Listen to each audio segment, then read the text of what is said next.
that, do you want to introduce yourself? I'm Heather Sherwood. I'm business administrator for SAU 13, and I'm here, I think, to answer questions or go review the Madison Elementary School capital improvement plan. Thank you, thanks for coming. And Asia, thank you. All right, so approval of minutes from our prior meeting. I sent them out yesterday. Yes. There were and I brought copies. Oh, good.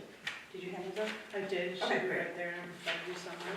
Yes, okay. There were just some like minor, like typos that, you know, when you read something 10 times. Yeah. Or when you're typing it and you're going 80 miles an hour. Yeah. I have no pride of authorship in these, so you know, You're doing a great job. work away. I didn't notice anything except for that it's posted at the library, and it's on the website and Facebook, and then the 2 post offices. Oh, where and when posted? Yeah. Town Hall, Upper and Lower Bulletin Boards, Madison, Silver Lake Post Office, and then where also? It's at the library, it's on the website, and it's on the Madison Facebook pages.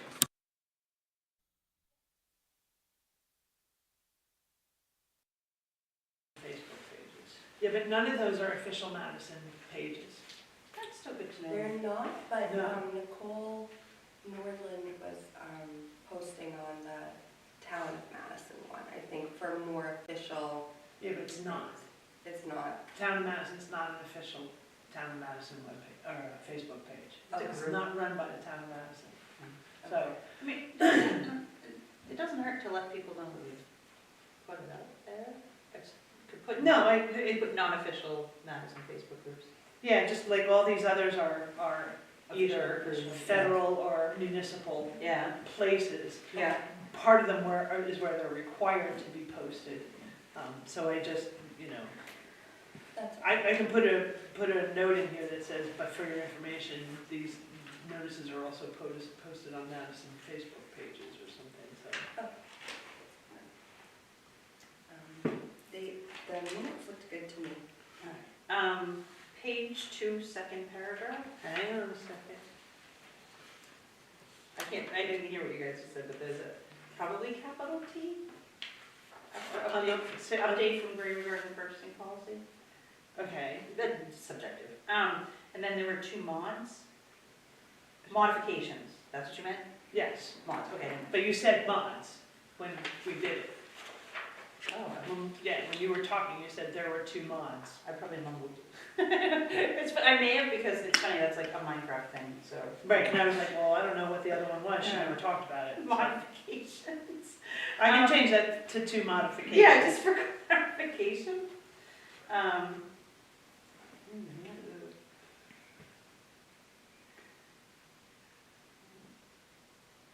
Okay. Regarding grants? I, Got that. you gotta tell me where you are. I'm sorry, 3rd paragraph on that page. Oh, regrading, instead of regarding. Yeah. Yeah.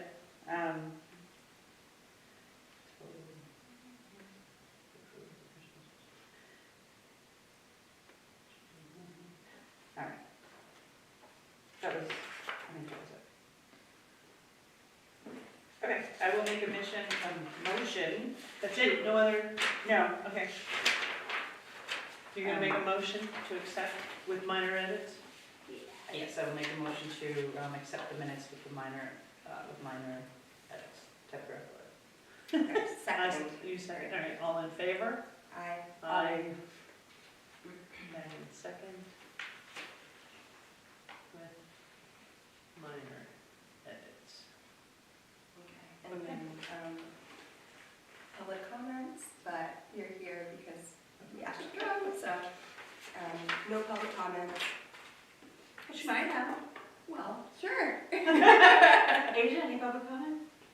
You can leave it open, people might see this and like rush down here. I like it. I can hear the stampedes now. Engines revving. Sirens. So Heather, thank you for coming down. We can start with you. Thank you first of all, for meeting with me to go over your CIP, and just discuss what your annual budget is this year too, and how you guys work yours, because I learned a lot from you during our meeting. And even though it's not, or it hasn't been on the CIP, I don't think in the past, your specific one, on the town, because you're in your own district, or you're in Madison. Our own ballot, how's that? Yeah, it's their own voting. Yeah, Yeah, the voting on the Government. school is, the voting for the school is separate from the town budget. yeah. But it's still helpful to see how you guys operate. I mean, I really liked your layout of your CIP and the work that you put into it. And Heather also explained how the school board has a copy of the CIP every single meeting, and they reference it often. And that was very interesting too, and helpful. Yeah, so do you want to go over? In a high level, I can say Yeah. what was in the last packet, actually Buildings and Grounds Committee is meeting Monday to do some revisions, so it will likely look slightly different. I mean, not crazy, but slightly different in the next more packet. Yeah, that was cool how you also use it as like a living document, is what you were saying. So she's got like 5 versions of So it. far, so I'll be working on version 6, I think. But in general, so the goal of this for the school district is that we level fund our capital expenditures as much as we can. And then also, if we work through this and identify areas of need and we get them on here, we want, you know, the maintenance to be predictable and the breakdowns to be preventable. So that's in kind of a nutshell where we're going. Do you like that approach? How do you guys feel it works? Well, you know, let's just say last year we learned everything wasn't on the CIP. We had 2 circulator pumps break that are like part of the HVAC system, but not necessarily replaced unless we did a major overhaul and did the whole building. So there's that, and then things like our water quality was so, I don't want to say bad. It's highly corrosive. I think it was high pH. So one of the things that happened was our water heater that really wasn't that old got a leak in it. So we replaced that this year, and we waited. We knew about it towards the end of last year, but we also knew we were going to be putting a water treatment system in, so we waited to replace that. So no sense putting in a good piece of equipment and running bad water through it again. So there's that. The playground wasn't on here at all, and that's something that does have a lifespan and it wears out and it needs change, so that was added, I think, over the summer. And then I think the generator was on here, but after our last meeting with Mike Works from the town and the electrician, I think we have a plan to do what the concern is about not having a generator over section, I think they call it 1, the newer part of the building. And we're waiting for a final price, but we're thinking somewhere around $10,000 and run it off the existing generator and then not have the need for that. So that's why I say it's a living document. We put it on because we think we need it, and then there's a better plan. So, I'm sorry, explain that again, run what off the first? So we're going to run a single, Like a power line or something? not a power line, but within the building, do a wire run from a sub panel over the gym side. Or from the building, we have a circuit we can bend it. I don't think the panel is full. Pull it over to the other side of the building that isn't covered when power goes out. And we can do one run that's big enough to do the phones, which is a big deal. And say it was either, I think the heating controls or the heat. So, because I think it's the heating controls, because the other side, the way it's set up now, the furnace runs, but the heating controls aren't powered. It doesn't mean we don't have heat, but it's, Again, the system doesn't work in sync. Yeah. So, And then you had that on there too, the controls, the heating controls. There's- as one of yeah. the things too, right? Yeah. and if you ask me more than that, I don't know, I haven't delved into what exactly heating controls are, but we do work But by running this extension, if you will, or basically. putting another Yes. feed into the sub panel, it eliminates the need for the second generator. Mhm. Okay. So the second generator becomes a nice to have, but not a need. We will resolve, like, not having power to the elevator, at least not having power to the elevator. Well, like I said, the phone should be a copper line in there, it should run regardless. Yeah.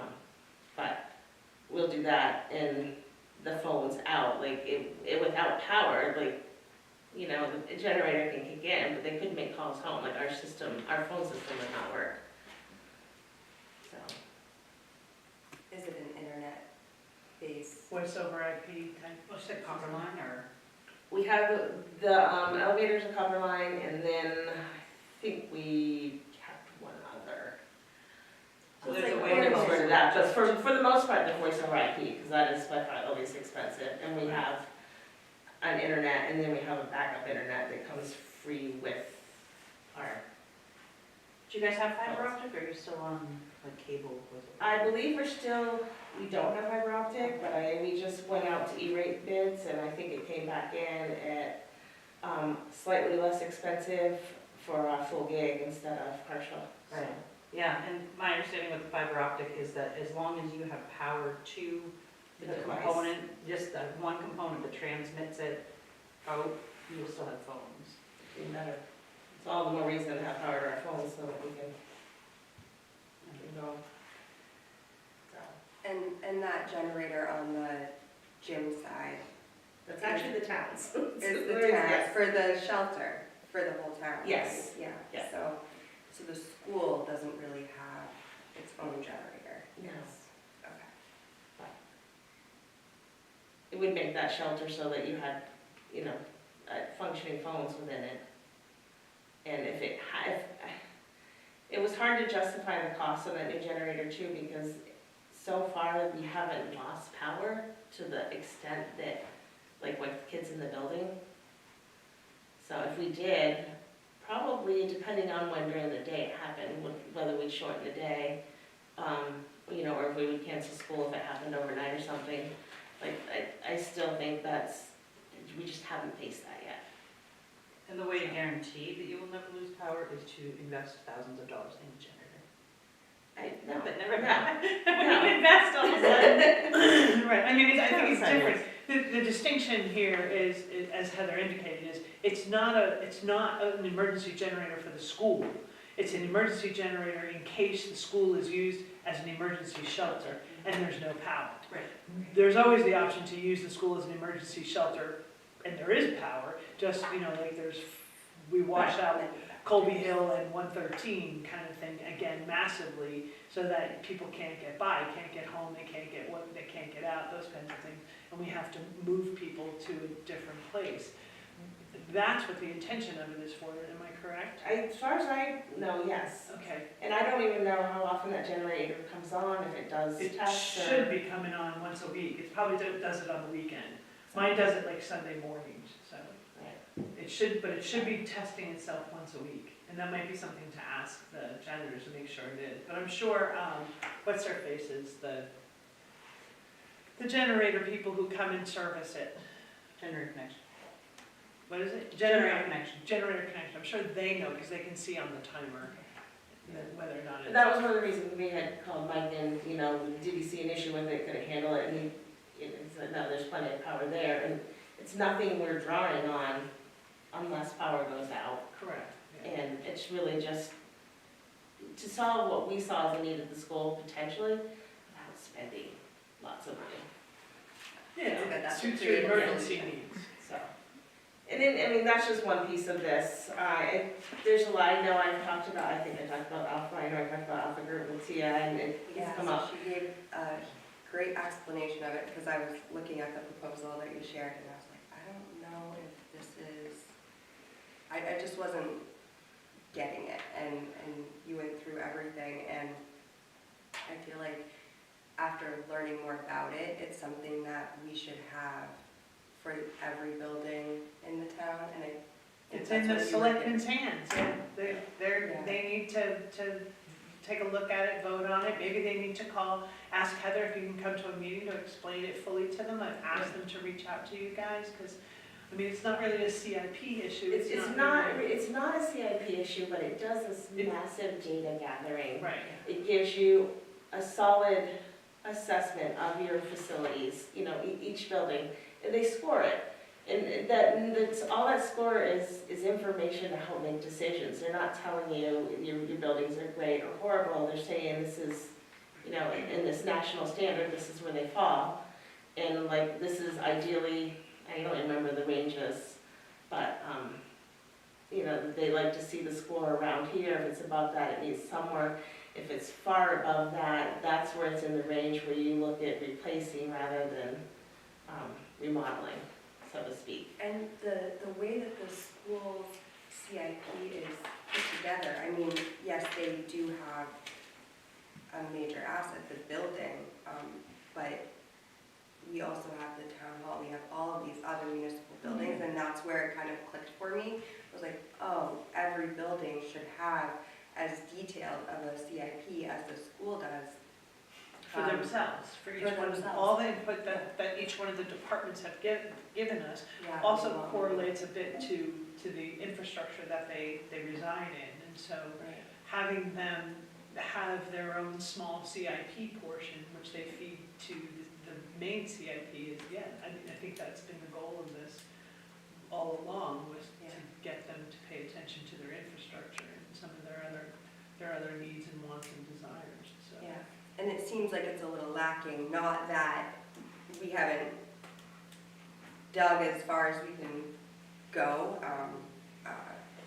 this year, but after seeing how complete the school one is, I'm like, oh, okay, like they come in and they say, this is when your roof needs to be replaced. It's like, well, all of the municipal buildings have roofs and heating systems and all of these things that, like, we're not contractors, and the department heads aren't necessarily contractors going in, or assessors going in every year or every few years and evaluating that. And I thought it was really cool that you guys have a grounds and maintenance subcommittee of your school board. Right, yeah. And then that they are responsible for compiling this for you. Well, we'll go through that. I mean, I came into this, and we've added and changed things, and then, and I think I explained it to you, as we get closer to where the replacement date of something, it's typically in the spring that we send out invitations to bid or requests for proposals, depending on if we know exactly what we want, or if we're like, we know we need to do something, what are our options, kind of. And we do have our board policy, if it's over 10,000, we have to do those things. Less than 10, we don't have to do that formal process, but we're still expected to get 3 quotes. And it's been tight. The climate has been tough to get quotes in the recent few years, and it's hit or miss. I got two RFP responses for the gym floor, but on the driveway ceiling, I had, I think it was 6 of them. So just depends. On the bathroom remodel, we had 1 response. To get somebody, and we were specifically wanted a general contractor for that job. We didn't want to construction manage that project. We didn't want to have to hire a builder, hire an electrician, and go through. We wanted someone to go through, and this is what needs to be done, and this is how we do it. We had 1 vote, so it's kind of Gotta go with that one. well, you do, and it actually came in lower than I was expecting, so that was always a plus. So we go through that process, and when we say this is a working document, we have, what we use for prices is either our last cost with an inflation factor, or a quote that we obtained somewhere. And COVID has proven that nothing stays stable, so HVAC was unfortunately sky high. And I heard that across all the schools, and the fact that we got somebody in and got it done in all 3 districts was good, but we definitely paid for it. Thankfully, ESSER money helped with that. The good thing about having your fund set up, and I forget what you called it, what's your general fund called? Well, for this is our building maintenance capital reserve. Your capital reserve, okay. So, oh yeah, your CRF capital. Not an accountant.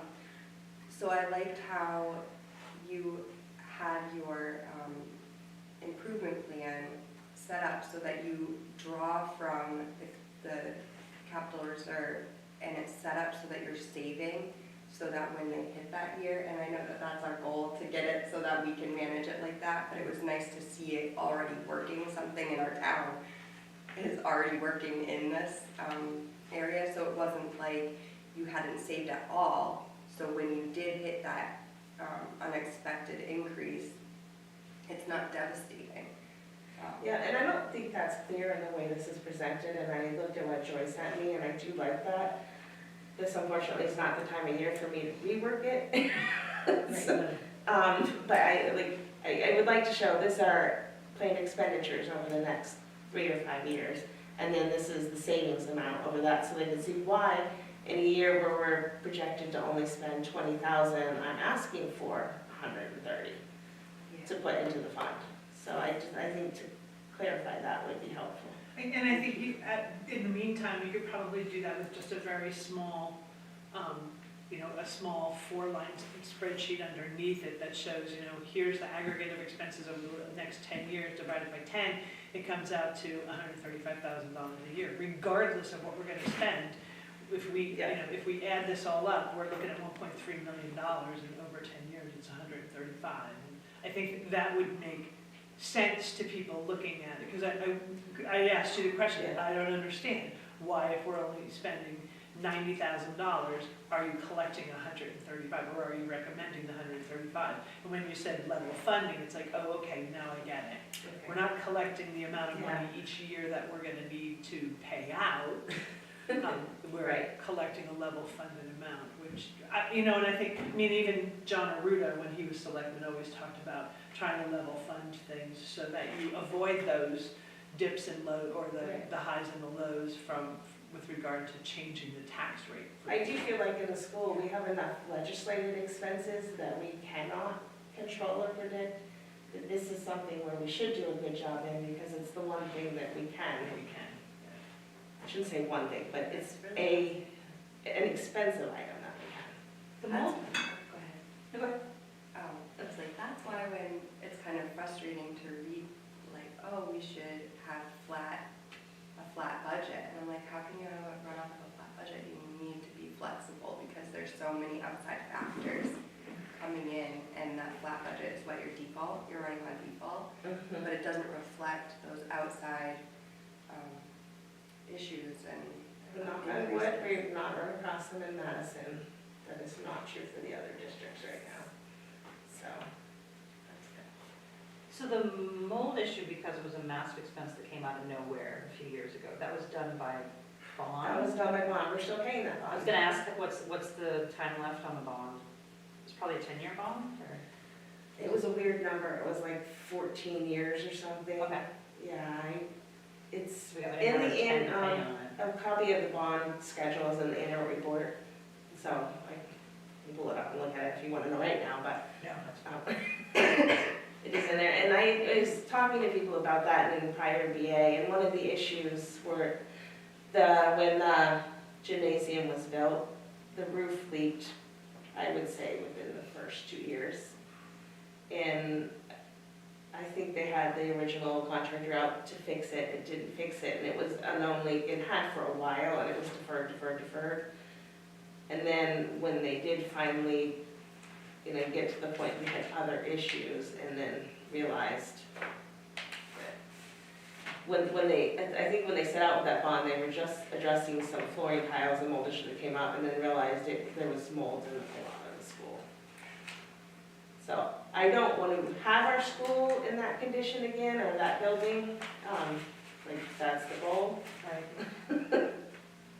It should be safe, and I think I heard somebody say when they had people from the state out there to walk through, they're like, oh yeah, I smell mold in the building, and they're like, I just thought that was like the art rooms, you know, like the construction paper and Oh, paint like the smell. paints, yeah. Mhm. So, going back to Alpha, so, I will lock this up, I will happily go to a select board meeting, I see the value in it for planning, and I didn't think it was an incredibly, I thought it was a reasonable amount of money for the amount of data that you get. and it was 13,000? It was 13,000 for all 3 districts. A piece, 13 apiece. No, 13 total total, for all 3 districts. yes, Wow. that's what I I, thought it was 13 each. nope, that proposal was for all So together. it'd be only 4 So- change. Right, but I don't think the other 2 districts are going to do it. So, it's 13 right now. Is there a way to talk to them then and ask, because obviously they wouldn't be evaluating all the rest of it, it wouldn't be 13 to us. Would it be 5 or 3 or? I talked to them, and they'll work, like if Madison, town of Madison wants to pursue it, I can send them bill. They do usually, they base it on square footage, and they have a minimum. If they can, they did say that there was some wiggle room, like I think they had other places up in New Hampshire. But if they're coming out just for us and we're the only one they're doing, it probably would be that 13. So I Between didn't, all of our buildings, sorry. nope, that's what I was Because gonna between say. all of our buildings, we've got a good amount of square footage, because I think it would be all town buildings, right? Every Because it would be- municipally owned. Library, town hall, upper garage, lower garage, schoolhouse, historical museum. I mean, those are all town buildings. I did a rough, so then I did a rough dig, and just looking at our tax cards and everything, I found about 68,000 square feet. For the town? Yeah, and that's including the school. That's a good example. But I was wondering, maybe we could get Idlewise into, or, you know, I know they have that. They have their, overloading they have their, Salt sheds, and yeah, their salt sheds and their DPW type building. That's interesting, yeah. it might give us a little bit more if they're interested in it, to add on, but that's all I could find off of our tax cards. And that was including like everything, even the little building at the transfer station. You Oh, know? yeah. I included everything, but Do they include things like looking at the ball field, the infrastructure, like, I the, can the, ask that it's not a question. podium, what is it? Starts with a P. duck. Pavilion? No, the Pavilion? Pavilion, thank you. Oof. And I can ask that question, and the other thought was, I don't know if they would do something like the dam, which, and I think that's more controlled by the state than anything, but, That would be amazing, because people are floating hundreds of thousands of dollars to have, like, $1 the dam million looked at. to 2 million. Just Oh, to, no, just just to to have look an at. engineering piece of Yeah. it, mm. right. And Again, again, their expertise really is buildings. I mean, it's an architectural firm, and they stop at the, the assessment and planning phase. Right. They don't go out with the intention of selling their services, so. And they have done a lot of work in New Hampshire. I talked to Berlin Public Schools, had them out to do theirs, I want to say it's probably 5 years ago. And then their border school in Vermont did as well, and they were happy with it, and it gave them what they needed to make good decisions, so. Yeah, and the reason that the other school districts are not interested, didn't Tamworth sort of do, Tamworth is interested, I shouldn't say they're not, they're not likely to do it for budgetary reasons, but they are very much interested. I don't know, I feel like if you're, like, every 10 years even, at least, to invest just a, I few have a $1,000? board meeting tonight, so I can, bring it up as something, because with them in, we're over the 100,000 that their square foot. so say with us, then you might be. the question I have is what sort of deadline, drop dead dates do you guys have in order to contract with them? Is there? There really isn't. No, okay. No. It's not like you gotta sign before the end of the calendar No, year. that's how So we're you can put recorded, it on the, in case the rates went up, but, that's not something I expect to double. okay. Do you know if there's any other places that do this? Like, we just had the town assess. There are others, was looking at capital management software as well, and they have a division in-house that does it, and the quote from them was almost double Alpha. And there are some, software for ongoing though? well, that was just the quote for the facility condition assessment, that was separate from the software. So, yeah, and there are some architectural firms in New Hampshire that probably provide similar services. My hesitation is, I want one that isn't looking to then provide the services they recommend. Right. Yeah. I think that's key, I mean. Yeah. It's Disinterested It's party. not a conflict of interest, but it does Oh, send it a is. bias towards possibly what's recommended. Quick story, I had that issue with a fireplace inspection for a home I was selling, and when they came in and inspected the fireplace, they convinced the buyer that the entire chimney needed to be replaced because the house was gonna get set on fire. And I kept saying to them, you realize that when there's a house fire with a chimney, the only thing left standing is the chimney. It's all masonry, there's nothing else about it. I said, they're quoting you this, and they're gonna do the work because they want the money. So, I get your point very much too. It has to be a company that is not gonna, has no dog in the fight with regard to whether or not we ever do the work. Right. So it seems like you've already looked into it, and this is one of the best options to do it. I love your idea of invite mailers. Why not? I mean, bring that to the EOE. I think they just had a meeting, looking at the YouTube, Mad TV YouTube, I think They they meet said. every Tuesday, Oh, every week? every Tuesday, so in the morning. Go. So we could ask them, and I don't know if that would get us, I don't think that would get us. Well, you kind of have to under- wait to find out for your Tuesday whether or not our board even wants to pursue it. I- Jake has had the information for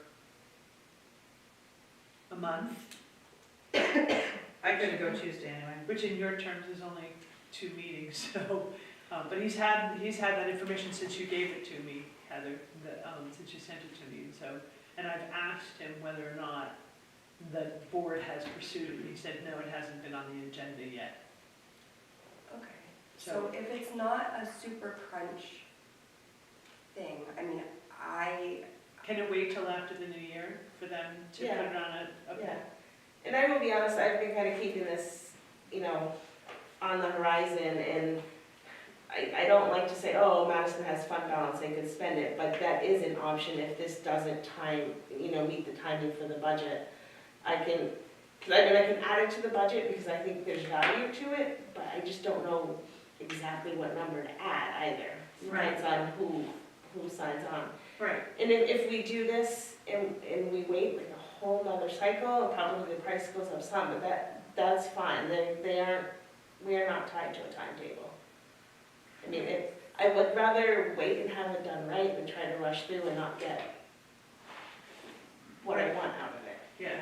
No, and I would imagine the price that would definitely change if we pursued okay, these guys aren't necessarily gonna do it, but this town and its school district want to pursue it, because with the 3 school districts, you're predominantly in one location for each school district. Yeah. Here, you're gonna be in 8 or 10 different locations, having to go, go up to Edelweiss, go here, go to the DPW, go to the fire department, go to town hall. They're not far from each other, but, they're different.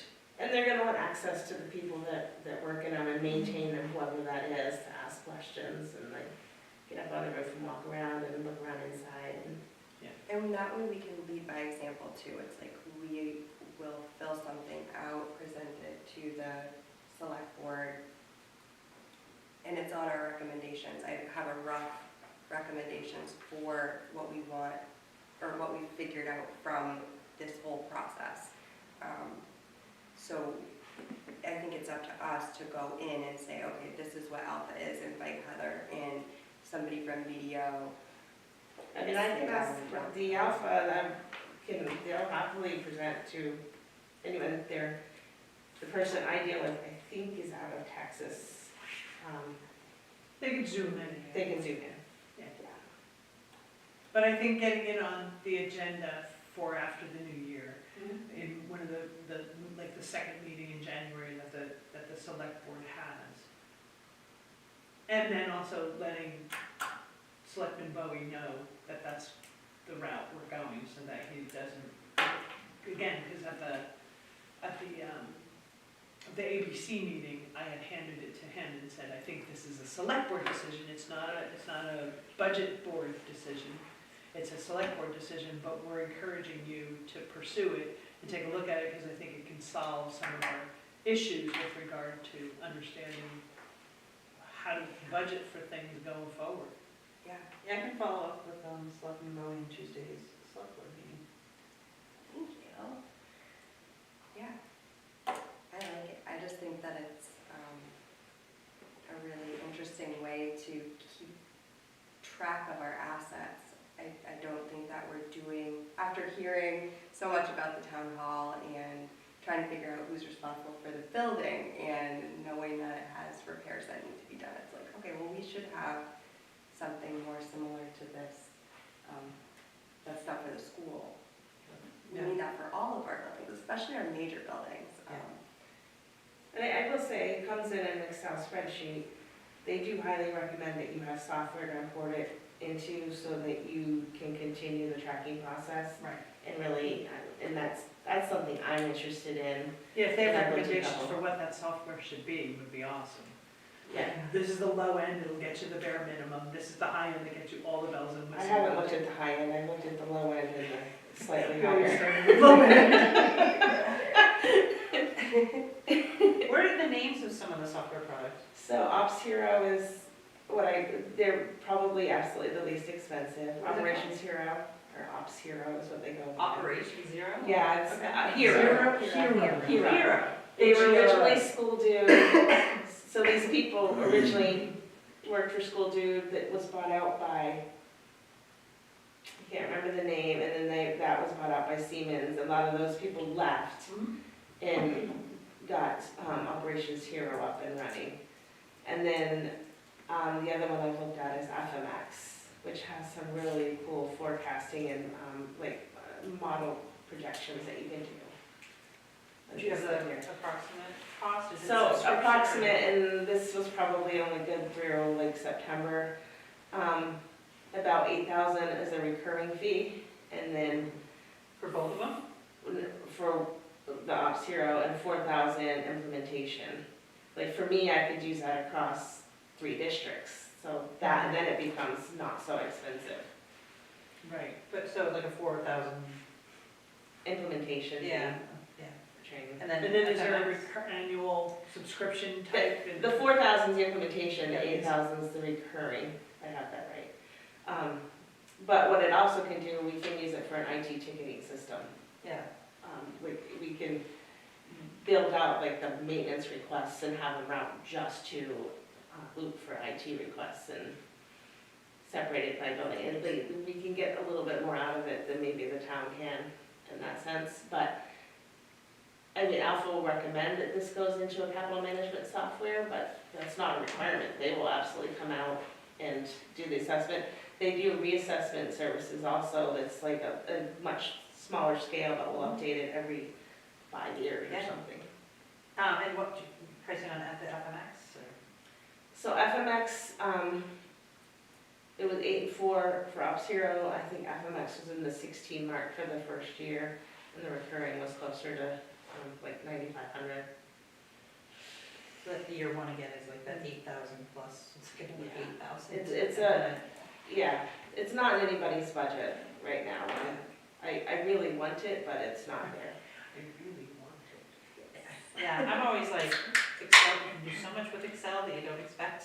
So if you know how to use a data sheet, but then use your pivot table, like, you know what I mean? Like, there's a way to maintain that type of stuff without necessarily investing, but. Right. If you're an Excel wizard like you. But I also think that there's value Lucky in some now. of these pre-formatted software programs, because you don't know what you don't know about maintenance and, Yeah. infrastructure, that kind of I would stuff. say for some of the things it does, both of them like Apple will put QR tags on the equipment, so anybody with their phone can walk out, scan the QR code, and it's a web-based program, go right in, and they can find out when it was purchased, how much it costs, what the, last maintenance or repairs that were done on it right there. As long as, part of that is us making sure we get that information in. Every time we service something, we upload an invoice and make an entry into the system. That's available, and you can see, how much does it cost to maintain this over the last 3 years? Is it exceeding the cost of buying it new, or are we approaching that point? Are we spending more on repairs than it would be to buy new? Almost like iWorks for infrastructure as opposed to vehicles. So, And I think what I'm looking to see is, does iWork do this type of thing too? But I don't think they deal with buildings and infrastructure, I Right. think they only deal with vehicles. Right.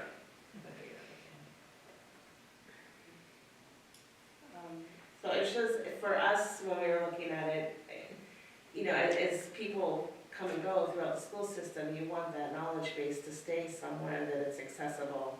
And with the building, we rely a lot on, when did this happen? Do you remember why was this decision made? And it's like, I want it in a place that, when I'm gone, because I'm not staying for 30 years, Right.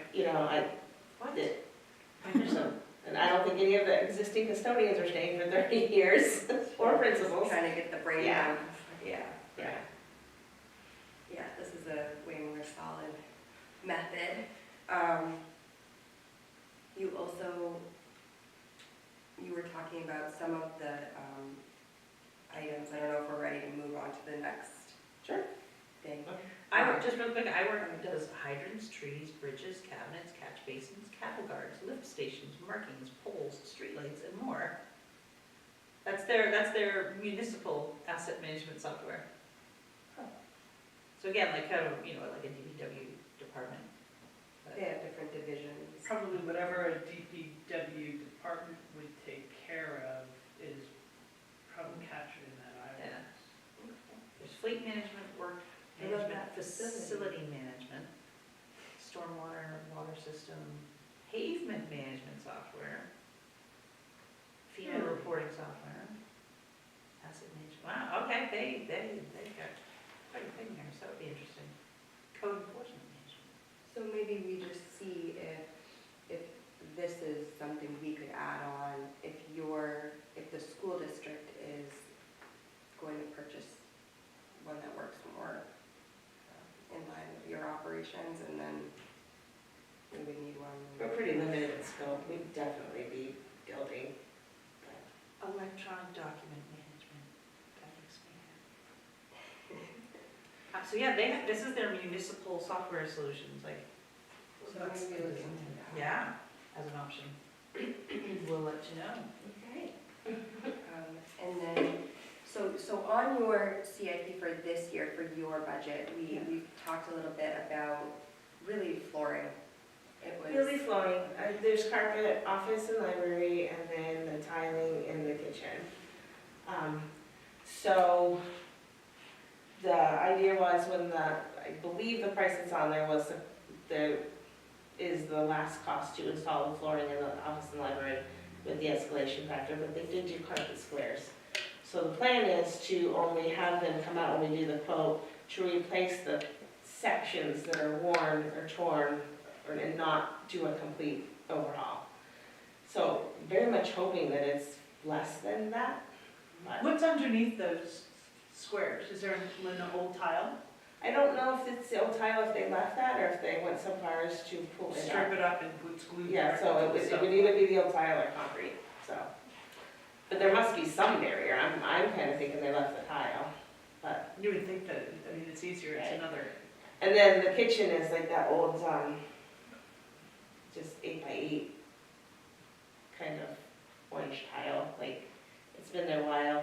There's definitely some sections that are cracked and broken, especially at the back door where they get deliveries. And that's a discussion, like, that's not a me decision, that building and grounds will probably go look at it on Monday and just, is that a project we wanna take on this year? Because that means the kitchen isn't usable until it's put back together as a major one. But, they may wanna get a price and then we'll go from there. Was there any discussion about taking up that carpeting in the office and going back to the original tile, so that it's floor stripper and wax? No, and I actually don't think there's anything worn in the office that we're going to replace. I think we've looked at that, I think the wear is in the library where the tables and chairs get moved for the kids and the bookshelves. Okay, and that carpeting does provide sound absorption in the library, so Yeah. I get why it'd be there. But I mean, having worked at the middle school office is all linoleum that Yeah. or tile that the janitors come in and strip Yeah, every couple of and years. I'm only guessing, I don't know if it's always been that way, and I can't even remember as a parent being in there, 20 years ago, what was there, Right. so. But that's good that they do it in tile sections. I think I've seen that before where you can just take out where everybody walks in. Right. You just take those ones out and replace those and then you're not left. I mean, you can kind of see it, the perimeter of the room looks a much Oh, yeah. darker color than, I was gonna say, Yeah, we would exactly. see a difference in color from fading and use and stuff, Yeah. where you put the new tiles, but so. But that seems like you guys So that is think okay, that and then through and then, it's kind of like as I go through and when I get these quotes in the spring, I will revise this cost-wise. I'm very sensitive, having been married to someone that did a lot of lumber estimating for houses, that, to sell it, that takes a lot of time, if you don't get paid for it. I don't want to estimates. do that unnecessarily, we can ballpark get it on here, and then as we go through things and update it, and then as I go through other projects in other schools, I can kind of lock that back here. So, and the other item that's up for the possibly taking off is LED lighting. I did not think they had it. And Heather Woodard thinks that they did, and now we're questioning if only part of the school is done, so we're gonna go through and check that. LED lighting where? Just above, as opposed to the fluorescent ballast, because it's a pretty good reduction in electricity. And, And they you last. don't change them out, and they last longer, you're not changing out the bulb and the ballast, so. And then you also mentioned, solar, maybe? Or is that? I don't know the story, that's been on and off, and, it was on here with nothing, and I took it off until we get some kind of direction or feedback that we really need to look at it. There's the prior reborn energy committee within town. They're looking into the purchase of the solar panels up behind Burke Field. They've spoken with the company that wants to sell them. And they've, kind of done the math and stuff like that, and they gave a report to the select board. And they wish to continue their work. They're not an official board again yet, but they're a group of citizens, I want to say 6 or 7, who are looking into energy efficiency throughout town, so they would be good to connect with. Do schools and municipalities fall under the same net metering laws that a residential solar array?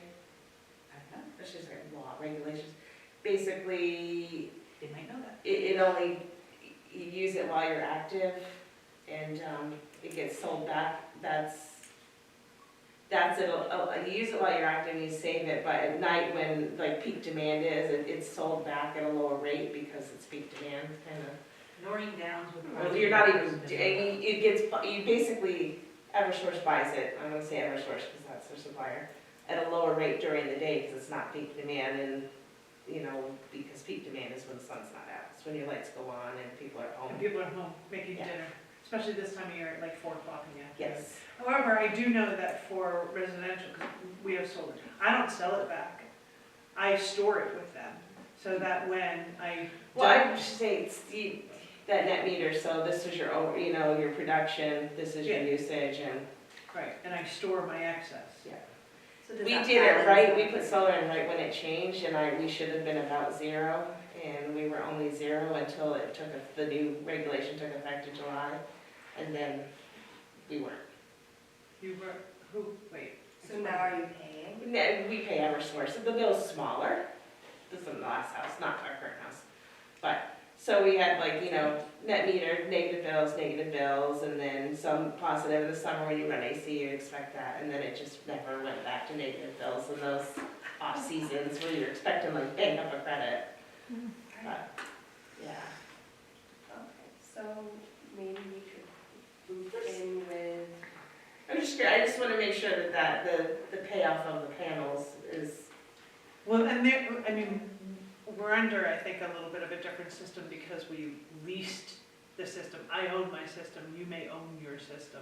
The town leased a system, so they would have zero out-of-pocket cost initially, and then over however many years, I think it's 20 years, that the town would lease the system from Revision Energy, I think it is. No, Revision is the maintenance company, Blue Haven Solar is Oh, the Blue Haven Solar. funding Yeah. company. because I mean, even the solar panels have a life expectancy, and you wanna make sure you recover the costs before that, and then it makes sense, so. My understanding is they're looking to, I think there was kind of like a longer term plan that you could either, buy them at 10, 15, 20, because the life expectancy was kind of that 20 range. I guess they're looking to sell it now after a kind of. 5, yeah, they were doing the Because, between 5 and 10. yeah, because the government rebates that the solar companies got are now ending, and it's being transferred kind of to the municipalities and the homeowners and stuff. So they're not getting their discounts anymore, so they're ready to kind of offload the solar panels. So, and it seems like it is not a cost-effective option, based on their assessment and discussion with Blue Haven. So probably just going to let Continue to them, lease. yeah, and then it's at the 20-year mark, wherever they said they would just take them. So, I guess the short of that, I don't think the school district is opposed at all, they just, Nobody's been That makes able to sense. sit down, present, here's what it would Yeah. look like, here's how many panels you need, here's what they would generate, yada, yada, yada, that kind of thing, yeah. do you know how to get in touch with Noreen Downs, or? I can get the names, I have a report, I don't think I brought it with me, of the committee, the unofficial committee. So, or I could give them your email to It's reach fine. out, or? like I said, this is not the time of year for me to do Right. anything. Right, but just So, to yeah. kind of make that connection, and maybe they just start kind of copying you in on stuff, just so it's in your inbox or something. And I think the last thing, unless, was there anything else specifically, or was mostly the flooring? Okay. I really liked how you guys set your CIP up.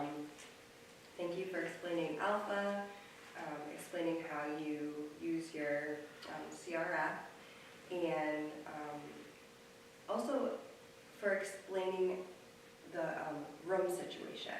So you and Heather we were trying to figure out where we could possibly house different departments, rearrange, you know. Availability can of we- space. Yeah, can we stick somebody's office over there? And after talking with you guys, really you're like maxed, and you're using every available classroom that you have, so. I think rec was just potentially getting some space over there. Yeah, well, I mean, it's not maxed out with classrooms, so, I mean, that's the distinction, like after-school program gets a room, and preschool has a room, and preschool teacher has an office, and like food service and PE have an office, and then the parents have a room, and Heather said they haven't always had that, but that is something they have, it's where they can enter Medicaid session information, or do whatever paperwork or follow-up they need to do. Who's So, running the after-school program these days? the what? Who's running the after-school program these days? Lisa Curran does the morning, Okay. and then I think Heather O'Donnell is the lead for the afternoon. Okay. I don't think I'm speaking out of turn, I think that's right. Yeah, no, my understanding was Heather was, and then folks were like, no, I think it's, Miss Sammy and Mr. Dune, and I see them, I'm like, I don't know, they're running it. So, yeah, just curious. So, I think that's all that I have. Do you ladies have anything else? I know you have to run. I know, what time is it, I didn't look. 12:38. Oh, perfect, right. Go home, get it done. So I think we will, on our end, work with the BDO and the select board just to figure out our stance on alpha and see if we can maybe push that ahead a little bit. I know we need to turn this in ASAP anyway, but What is Yeah. this? our the recommendation? recommendation. Well, we need to start refining them. Yeah. We don't need to turn it in until, like, Because the first week in February Okay. at the latest. But well, I think, if we expect the Board of Selectmen to do anything about it, yeah, we should Yeah. have it ready. January. Yeah, we should have it ready. Well, Definitely in time for the budget hearing, or even ideally before the selectmen finalize what goes on the warrant. Right, Because I feel like our recommendation hopefully would, would affect that. yeah. Yeah, and I didn't bring with me, it's in my ABC, the sheet that I gave to you guys the last meeting of the dates. Remember the relevant dates? If you Yeah. email that, or if it's in an email from Linda, I have No, Linda didn't. Linda didn't. Okay. January it. She did. is that the ABC budget recommendations, Going in EOS January. determines what articles to do. So, okay, so we should get it to them. We have a January 8th meeting, I believe. So maybe we can kind of narrow in and, And then finalize in January. January, December, January. I would say, thank you. Okay, thank you so much for coming in and sharing your CIP with us. It's a work in progress. We appreciate it, it's a lot of work. We see you. They are by definition a work in progress.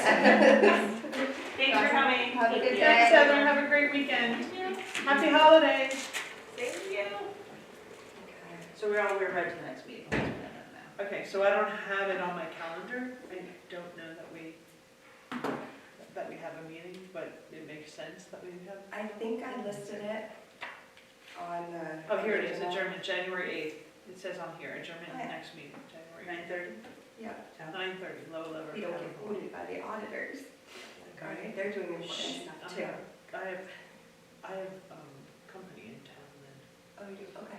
Well, we can, But move it around. we'll see, yeah. If we can, yeah, especially if we can do it here, then they're not coming until Thursday. If we do it on Wednesday, the 7th, that would be better.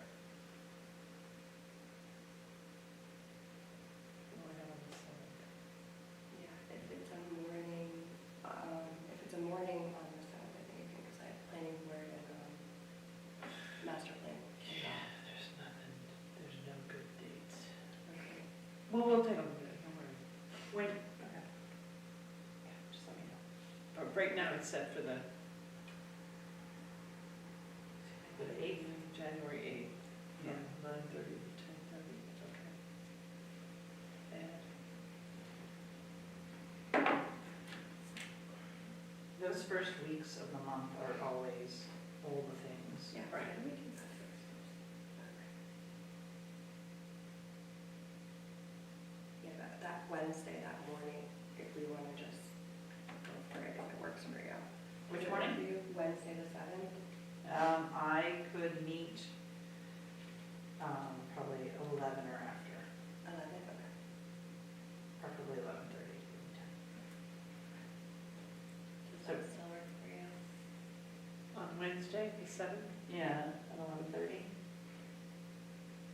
Yeah, Okay, I could. all right. Are you sure?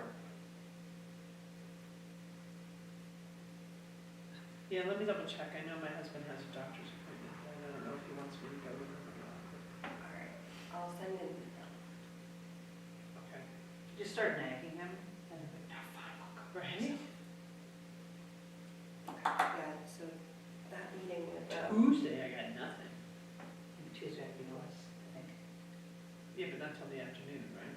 Well, no, we'll be going early, and I prepare at home throughout the day.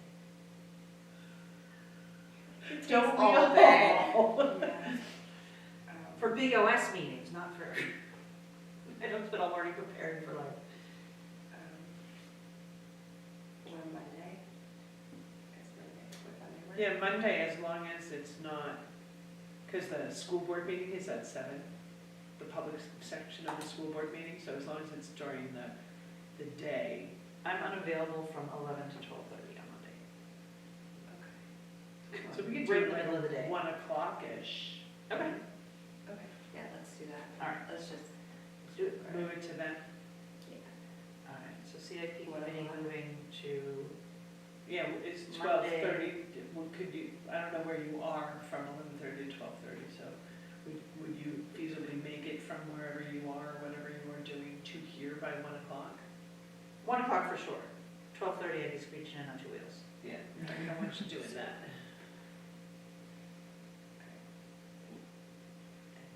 So 1 PM is it, for sure. The 5th at 1 p.m. All right, so there's your answer, Asia, we have another meeting. Thanks. And then we should also, and we can do this next time, we can put together more meetings for the new year. Yes. We're gonna just keep going, okay, all right. I did ask Tia and I asked Joy also if you guys thought you were going to meet monthly year-round, or would you meet more during budget season like the budget committee does? But if you don't have a sense of that, that's fine, but. Yeah. I would recommend that we meet quarterly Mm. in off budget season, but then once September, October starts to hit, then, I mean, if we see a need because people have proposals or any of those kinds of things, then yes, monthly would Mm. probably be necessary, but Like once after town meeting, yeah, and then. to wrap it up and then set the agenda for the rest of and like the ABC, we set our agenda from July until February, March. Okay. We don't go July to December, we go July to February or March, and then, after the town meeting, we have one more meeting. We usually, wrap up all our meeting minutes, wrap up any issues with the town meeting, and then set the agenda or the dates for the meetings going into the next year. Okay. Yeah, we can do that too. We'll follow. Plus, we also have people sometimes that have been elected to the board, right, to the ABC, so we have to get them sworn in and get them information and get them. Okay. All right, so that was good, and can move on to the next. So it says new business, review of CIP recommendations. Can I make a recommendation that we move that to after we do the old business? Because there may be things that, Yeah, let's do that. okay. So my update really was just that I put together a rough recommendations based off of what we've been talking about so far. And I had met with Heather just to see what was going on with their CIP. I think that we could put together, like in our report, we could add in our departments and then have a section for their CIP, for the school CIP. And then also have the section to include the road CIP. Just so it's all there, if that's helpful for you guys, to have it all in one. So almost like one of these, but it's all in. Yeah, and this is the old one. This is the 2006, 2011 capital. Right, I've never seen that, have you? No. It's Heather Heather Woodard gave this one to me. To And reference. they contracted it out. Okay. That was contracted out for somebody to I trade. think I even have the 2006, like one that went in the town report. Where'd it go? Didn't pass those around yet. So this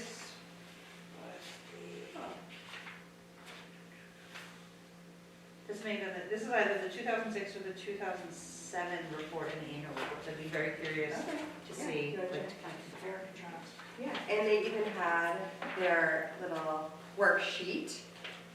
They called it the Capital Improvement Program Project Worksheet.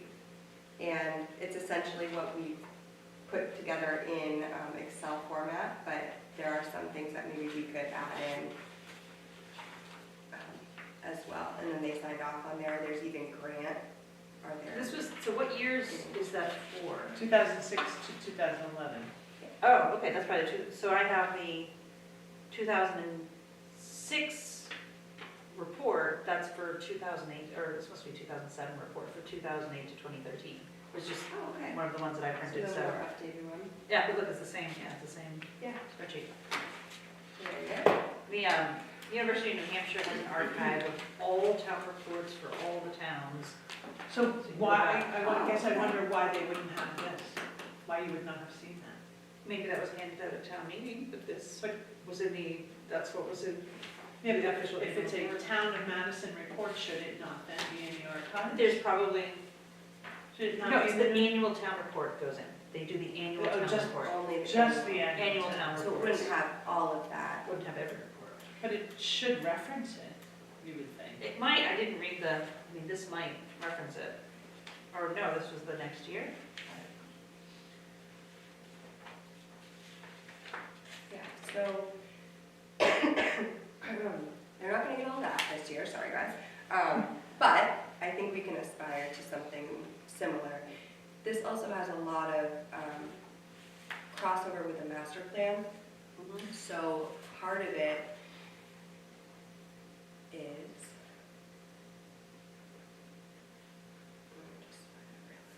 so part of it is the different committees. They had different committees come in, and so they all kind of took a section, and that's why in the beginning, there's so many people listed who contributed to it. Does it have a list The of Berkfield Lane project. Yeah, so we're not like remaking the wheel here. I really don't understand why it went away. But this is very Because important. it's under the auspices of the planning board and they stopped doing it. That's why it went away. They just stopped. We don't know why We they failed stopped. you, but- sorry guys. I know. Um, I'm not throwing them under the bus. They freely admit, you know, when you talk to Mark Olson, he freely admits, we stopped doing it. Because he said nobody was listening. Well, So- nobody was listening and it was difficult to get input and, you know, and they had a bunch of other things on their plate, so. Yeah, this Went is by the huge wayside. though, this is a lot and it's really important, and these are the things that people want to see pushed forward. So it's up to the planning board, or I guess it's now in our court, to make sure that these projects get pushed forward. And I think Well, after we We do, gotta. or delegate. Well, and not so much necessarily push forward, but evaluated and analyzed. Yeah, For whether or not it is, because not every project that goes on there should actually be pushed forward. Or at least, you know, not in my opinion. There are things that are on the CIP that I don't necessarily agree with. I don't think they need to be done. I'm not sure that if we get to do them, it's gonna be on a nice to-do when we have a ton of money some year, but it's not something that has to be done now. And I'm gonna, you know, point right to the ball field lighting. That's a nice to have, it's not a necessary to have, in my opinion, unless somebody can convince me of something else. So, you know, creating a CIP that puts the ball field lights in there and you know, pushes them forward, no, I wouldn't vote for that. Well, put it forward for the town to vote for There it, we for the ABC, for the select board to consider it. I Go think, through the process, Yeah, not just be like, oh yeah, we're pushing this. But these are the things that people are saying they would like to see happen. If it's, the committees are Appropriate. saying. the committees are, yes, and hopefully And the they're department doing heads. their due diligence and listening to people. But I guess that's what happens at town meeting. Town so meeting. that's almost And they pros of, like, out of each department provided their pros, like there are a couple of Yeah. paragraphs, or, that's people asking. Or it's even just a description of what we know to be, Yeah, like if we were to do this, put this report together, it's based on the interviews and discussions we've had with each one of the department heads or the areas and, you know, like Yeah. we've talked to the police chief says he needs better space for his evidence and for his armory. Yeah. But included in that, he'd really like to have an interview room and those kinds of things, if the space were available and Yeah, if it could be made to work. So I think, Yeah. you know, we have the information already that we could put, it's not gonna be that robust, but at least it's a beginning stage of that. Yeah. So, yeah, he did send me a floor plan Right, that Oh, was nice. from, it had to have been from before they did the current remodel, because it says proposal 1 at the top, right. and it has like the window But where it is now. we can talk about that stuff later. I think we Yeah. need to continue to move through some of the Yeah. stuff date. so, yeah, so I got that, Heather came in. Nothing more from fire, and that's really it. I put together a letter that we can edit and, you guys can put your touches on and spruce up for us here. Make us sound good. And I think that's something that we can put as like one of the first pieces of our report. And then I thought we could also add in our different policies that we were recommending. So I put one of those in there. Yeah, and that's really it. That's all I have.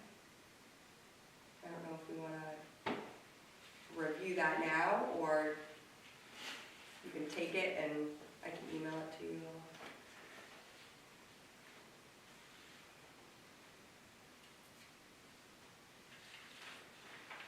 All right, do you want to go through the current CIP as I brought? Well, I was gonna say, I think we need to, she just asked us a question, do we want to review this sorry. here today? Or do we want to take it home, look at it, review it, and then for the next meeting? And I prefer to think about it, take it home and review it for the next Likewise. meeting. Yeah, let's do that. All right, so move on from that, and then, I gotta write this down, otherwise it's never gonna get done. And it's never be in the minutes. and then we can also, let's do the same thing with these recommendations because they're very rough, and I just took each department that we spoke with and from memory in the meeting minutes, so thank you for putting it all together. Can I take Jotted Jotted? it down. Can you? Yeah, and I think I You gave should you, have. Oh, if you did, You okay. should have a think copy I have on one. your, yeah. I have more. Oh, Give it to you. I know that's the capital expenditure policy. Is it, that's not part of the policy, right? It's a different, that's the letter. Oh, is this in here? No. Capital No. improvement recommendations, it Sorry, says on the take front. this one. Maybe I didn't give you one, sorry. Or you might have, it's just. It's okay. Yeah. Is it attached to the agenda, is that one? No, that's the minutes.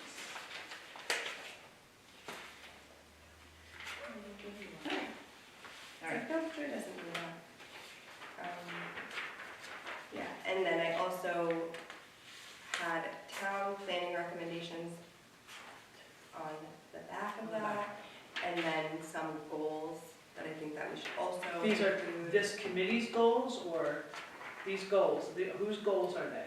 Our goals. Our goals, so this is the CIC goals, Yeah, okay. seriously.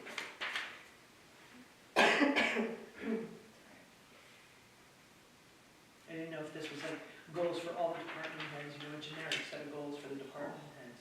No, I didn't even touch on that, Yeah. but, just come meet with us, that's all I want from them. Right. I just want all their time. No big deal.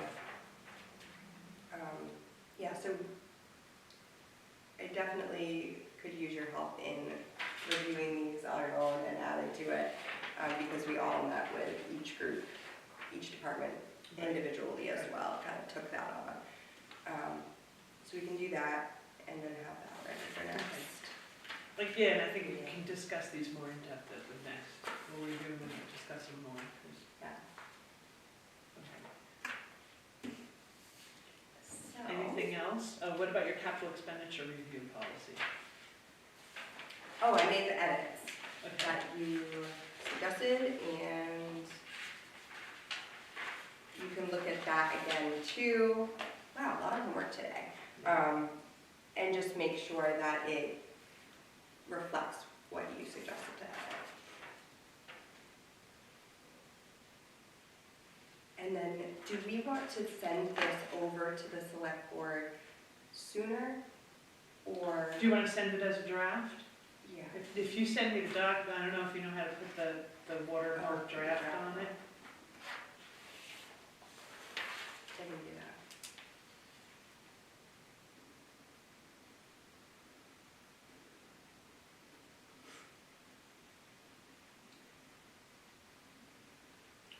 It was essentially the same with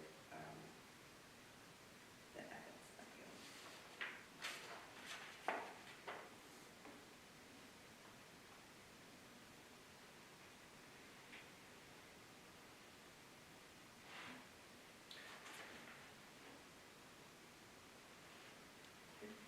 Underneath the definitions, is that an and or, $5,000 or more, and or having a useful life of 5+ I think years? it's and, isn't it? So if something's $5,000, if something's $5,000 and is only good for 2 years, they don't need to do this? It's not considered a capital project?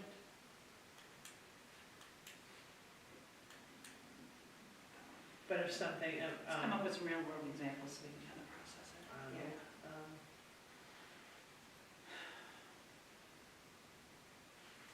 I don't know if there was anything we buy, like, well, I'm looking at technology, because technology changes so quickly and rapidly, yeah, right, that there might be something that is around $5,000, but only has a useful life of 3 years, and then we're gonna replace it because there's new, greater, better, swifter, smarter. well, we don't currently have computers Software on there program. now. Or software programs. I think it could be and or. I think I was taking That allows for flexibility, that the allows for, standard. yeah, I'm fine with and or, I think that's Okay. flexibility.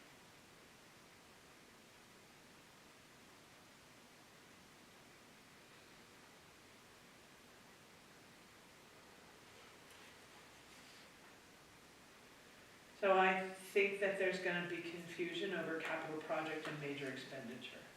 Yeah, I feel like if you define major expenditure first, you can say any major well, even any major expenditure and or having a useful life, because that's what because any project or expenditure costing, and major expenditure, we're then saying any purchase or project over 5,000, they're kind of redundant, right? Well, and there's also, I mean, there's a disconnect. Major expenditure. Capital project says $5,000 or more, and then major expenditure says over $5,000. So Oh, if yeah, so something it should is be exactly $5,000 $5,000, Right.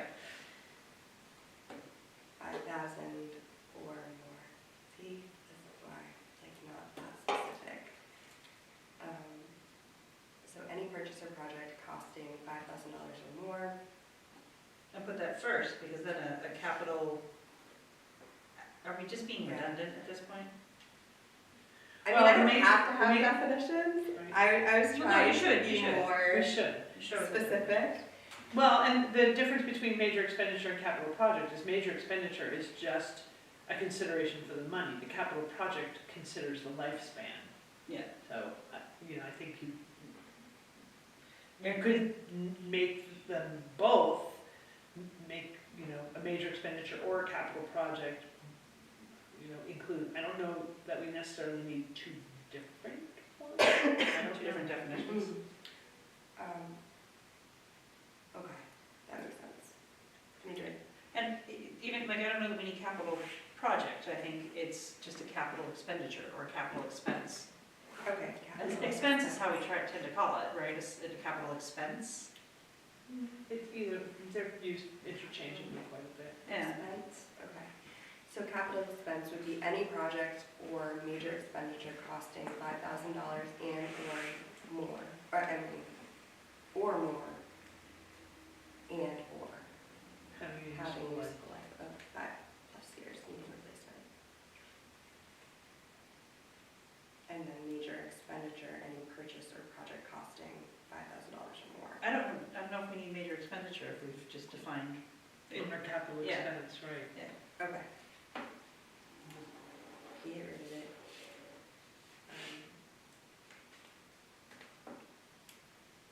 I mean, it seems very straightforward to me, new department or program, but do you think that? Do we reference that in the rest of the policy?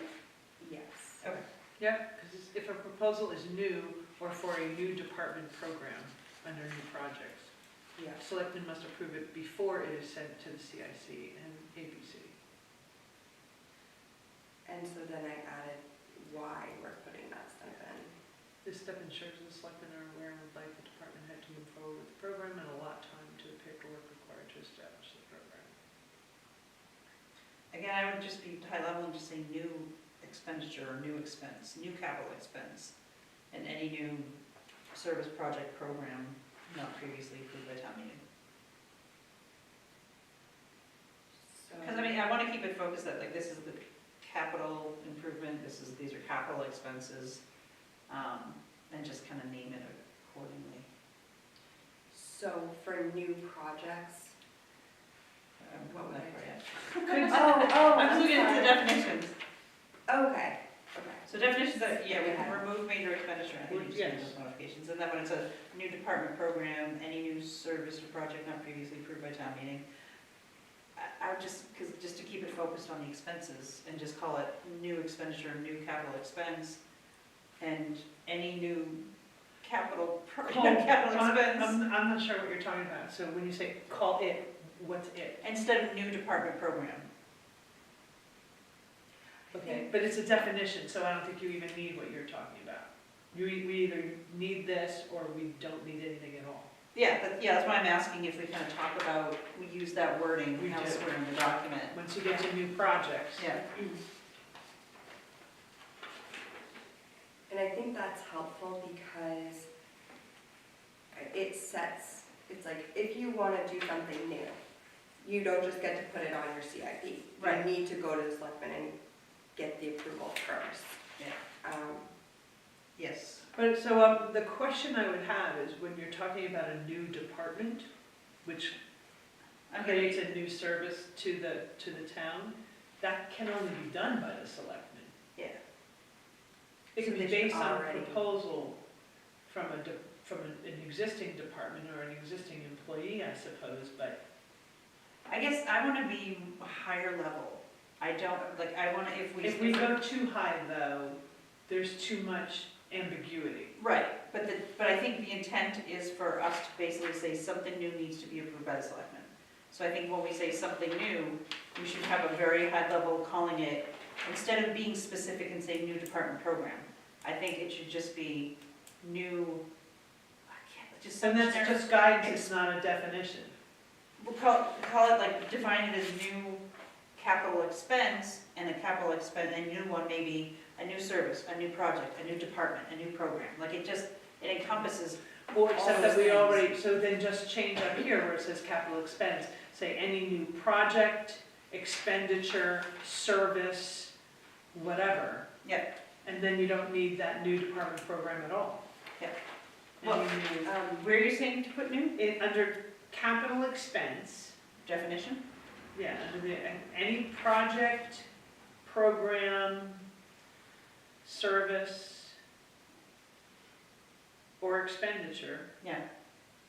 costing 5,000 or more, whether it's new or not. Yeah. Costing 5,000 or more and or having a useful life of 5+ years, needing replacement. And that's a capital expense. Yep, and then just define a new one is something, again, Why do maybe we don't do it there, define? maybe we just say it. So just get rid of But that. because, I think the part that T is going for is to say, just remind people it needs to be approved by the selectmen. To not have somebody create something brand new on the CIP, or, do you know what I mean? You can't just add to it. I'm thinking about the ambulance as a. Yeah. You can put it on, you can attempt to put it on the CIP, but through review and approval, it's gonna get removed if it's, Okay. right? Okay, yeah, So the fact that It'll they follow. put it on a working document of theirs, and in that particular year, you know, put it on the, request to put it on the CIP will say whether or not, okay, right? all right, I think it was, The process itself will take care of. we'll take care of it, we don't need that initial stop date. Right, at least I don't think so, so. Okay. Yeah, no, I think it's, people can put what they want on it, it's all gonna go through us, the planning board, the ABC and selectmen anyway. Right. Okay. And get recommendations along the way, and eventually the select board, based on whatever recommendations, is gonna decide whether it stays or goes.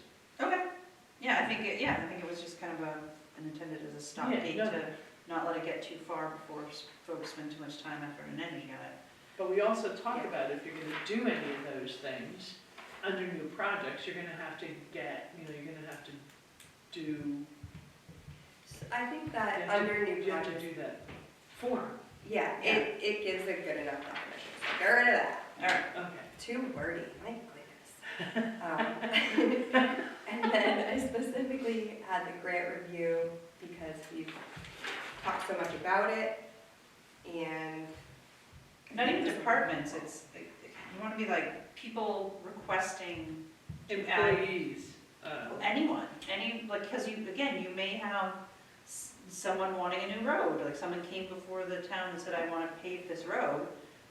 Well, if you're gonna ask for that, have you looked into grants? Have you looked into ways to fund it rather than just asking us to put it on the CIP? Do you know what I mean? So, I so feel like, anybody filling out the form, I can say department heads. you can just say or- selectmen must be notified of all grant opportunities upon receipt. Okay. Thank you. or, I'm trying to like streamline and simplify, like, so, yeah, again, I see what you're trying to do to focus, to funnel people to think grant first. Yeah, I think we don't necessarily need a separate section for that.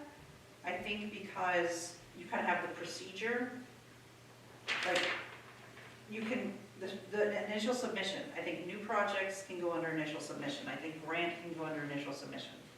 Does that make sense? That like, the process will be to fill out the form, and the form will make you look at grants. Yeah, and you can, so if we go back to, if you're looking under initial submission, again, I think we're not, I don't think we should focus on the department head. I think it just say, it should say, a completed Request. and up-to-date capital expenditure proposal form shall be submitted. Okay. And the request or proposal or whatever word we want to use.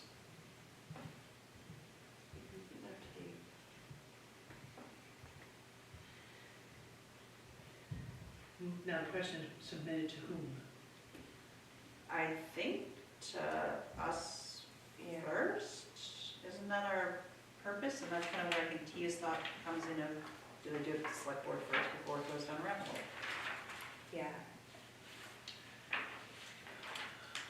So I guess first, let's kind of define the process, right, before we hammer out how to word it. Yeah, so it goes to selectmen, so that's under required review sequence, so selectmen approval if it's a new expenditure. And then they come to the But if CIC. it's a replacement, that's not necessarily a new expenditure. It's a- Right, It's a Right, recurring that's why it's, expenditure. right, so that So- doesn't fall under that. So it doesn't fall under that. Yeah. Yeah. So, but the process should ostensibly be mostly the same. Yes, And that's number 4, so that includes annual updates and then new projects. So the annual, that would be, send it to the CIC by September 1st. And then we review it, because we have to give the recommendations to the ABC and the select board. and planning board. And- So if we were to map out this, Joe Schmo from Carved in Bark Mhm. has an idea for a capital improvement. Mhm. What does he do? He's not an employee, Right. he's just a citizen. Right. So he has to come to town hall. Whom does he see in town hall? He could go to the website, download the form and the procedure, What tells him to do that? contacting town hall or realizing that there's a CIC committee or poking around on the website. So there's nothing that says, see, this is a capital expenditure review policy. We haven't created the policy that says, basically, here's the process and how. Right, she's starting that in 5 for procedure. So I feel like we create the policy and the procedure, But this is not a policy. right. So the way that the expense policy is written is very similar in that you have the policy on top and the procedure on the bottom. That isn't always the way things are done, it just seems to be the way the town does it. So following kind of that, So this is not a review policy, this is just a capital expenditure policy. We can take the word review out of it. yes. Okay. Sharon and I are so Amelia. Nope, I love it. No, it's It good. needs to mean what it says and say what it means. I'm not an ops person. Well, I'm not an ops, and I'm not a finance person. What am I doing there? Okay. Trying. You're here because you care. Because you want to do things right, and you are very talented, and very skilled, and very intelligent. Thanks, We Joy. appreciate your being Yes, here. very Oh. much. All right, Regardless of so- previous experience. So, this is the policy that I hope that the select board will adopt. So if we go for that, then we'll do any annual updates, new projects, and then I'm explaining the review sequence so that they understand that. So what you're saying is missing is how to get the information, which might change, but hopefully it would be on the Right, website. and a simple note that says forms and this policy can be found on the town website. Da, da, da, da, da. I would hope so. And The issue is always, they don't know that until they get this, and getting this requires knowing. going to the website, like that would just be my first like stop. Well, like the So, person who so came it to, says see CIC for the latest form. well, somebody came to select board meeting and said, I would like to put it on the warrant to pave, the 600 feet or whatever this road is. So the select board was like, what information do you have, whatever. Of course, they didn't have much, they're just a resident asking for their road to be paved. So we kind of redirected them to, here's the process. So we just, there's a form on the website, start there, and let us know if you have any questions. Okay. So do you think I need to add that, or just say see CIC for the latest form, and that leaves it, they would go hopefully to the CIC portion of the Or the website. forms portion of the website, yeah. Yeah. I don't know where it's gonna get put, so. Probably the forms, actually. So you could say, see the forms Yep. section of the website. Yep, I mean, that's where you go for building permits, it's where you go for stuff. Okay. Job applications, I think. Town webpage. Okay. So I feel like, again, like, so this policy should just, state the purpose of program, of the capital improvement program. This is what we're trying to accomplish, and here are kind of the general principles of it. To me, that's almost what a policy is, like the general principles of what needs to be done. And then the procedure is the SOP, it's the step one, obtain a form, the instructions are in it. So policy and procedure. They just tend to call them policies in the policy manual, and they have a procedure section. Almost like, and here's again, a woman who's done document management for 30 years. We have a policy, and again, not always in the same document, it just seems to be the way we do it here. Okay. So policy, and then there's a bit of a procedure at the bottom, and then the document management person in me says, the form will have a work instruction, is what you would call that. It's basically a detailed step-by-step, nitty-gritty, here's how to fill out this form, and here's where you hand it off to the next part of the procedure. And who it goes to. Yep. There has to be, somewhere in here, there has to be a, who does this go to once I've once I've filled it out? Right, and that will be in the work instruction, and yes, referenced here, that it will come, and again, you don't necessarily talk about method on this, because this is more static than, say, the work instruction that can go up and down on the website on a regular basis. So work instruction would say submitted to, this would say basically submitted to the CIC, the Capital Improvement Committee, and then the work instruction would say, and they have an email address at, or, or drop it off at town hall, or, that would be the specific thing. So we want, so to get the okay, so they have to go to the select board to get the okay. I don't know, because the select board, when the person came, said, no, go ahead and do the CIC, do the capital request form, whatever it is. They didn't really want to consider it. Because their first thought, I think, was, they asked questions like, do you have a price of your vote? And then it's just kind of, no. They put together any thoughts on the project. Okay. So they kind of just have to do the work first and then, Basically, it's you gotta fill out all the forms, get all the information you possibly can before you present it to anybody, whether it's to us or the ABC or to the select board. But this looks like it's gotta go to the select board. But I feel like It's saying before it's sent to the CIC and ABC. because I was thinking about it from the department heads, because most of the stuff comes from the department heads. I don't want them going through and doing a full feasibility study and like doing all of the work before getting the approval from the select board to be like, yes, study if we need Well, then maybe that comes later then. So they fill out the form, they gather the basic information, which is cost estimates, things like that, rough estimates. Then they submit the CIC form, we review kind of it, we ask questions, we get more detail, and then that is brought to the select board, who would then say, okay, you've given the individual, the requester, whether it's a department head or whatever, has given us the information. CIC has reviewed it, asked more questions to kind of put together a more specific idea of what it is, and then it goes to the select board, and the select board. With a recommendation or without a I recommendation? don't know, maybe we're just neutral.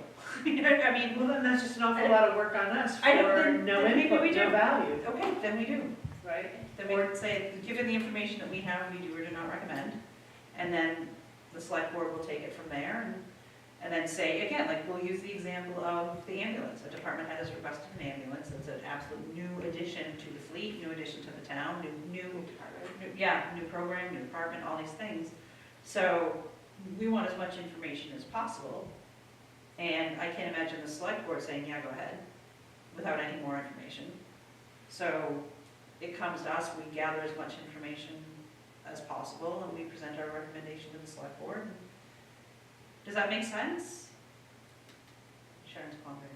I am pondering. I'm pondering whether we're adding any true value. Is this anything that the select board, they themselves could do, or are we gonna add value to whatever it is that gets sent to the, I don't think for new things it should come to us, because ultimately the select board needs to say, yea or nay?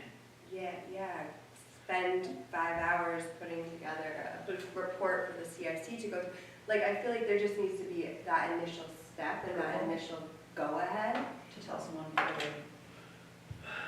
But then I can also see lots of things where the select board would turn around and say, well, what does this look like when it's added to the CIP? What does this look like when the ABC takes a look at it and says, from a budgetary standpoint, this fits within the budget, this doesn't fit within the budget, this is already on the CIP to be done next year kind of thing, we're just moving this entity. And I'm gonna recommend we change department heads to responsible party. That way it includes anybody outside the municipal structure. request or definite Yeah. responsible party. Requester, responsible party, whatever we wanna call it. But, so if I'm asking myself, are we adding value? We are a kind of a reviewing authority before it gets to the selectmen, so that there may be, so I don't know if we have any authority to kill a request. Right, I think just make a recommendation.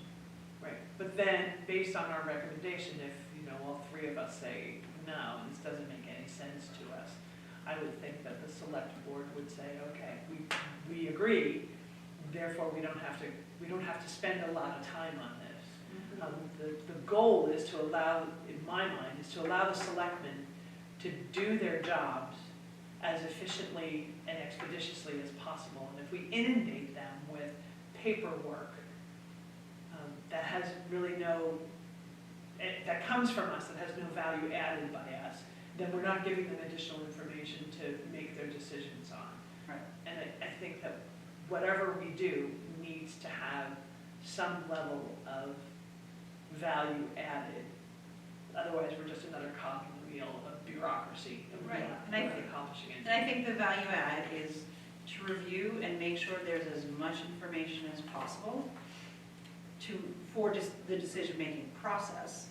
And what we contribute in addition to that is, okay, we have all the information, we recommend the idea of the project, but the person wants it next year, we recommend in 5 years. We recommend saving $5,000 over the next 5 years, so when it happens, we recommend setting up an ETF, or we just recommend, this should probably be a budget line. Okay. Do you know what I mean?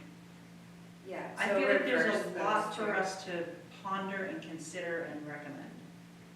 And again, we have this whole CIP and we know it pretty well already.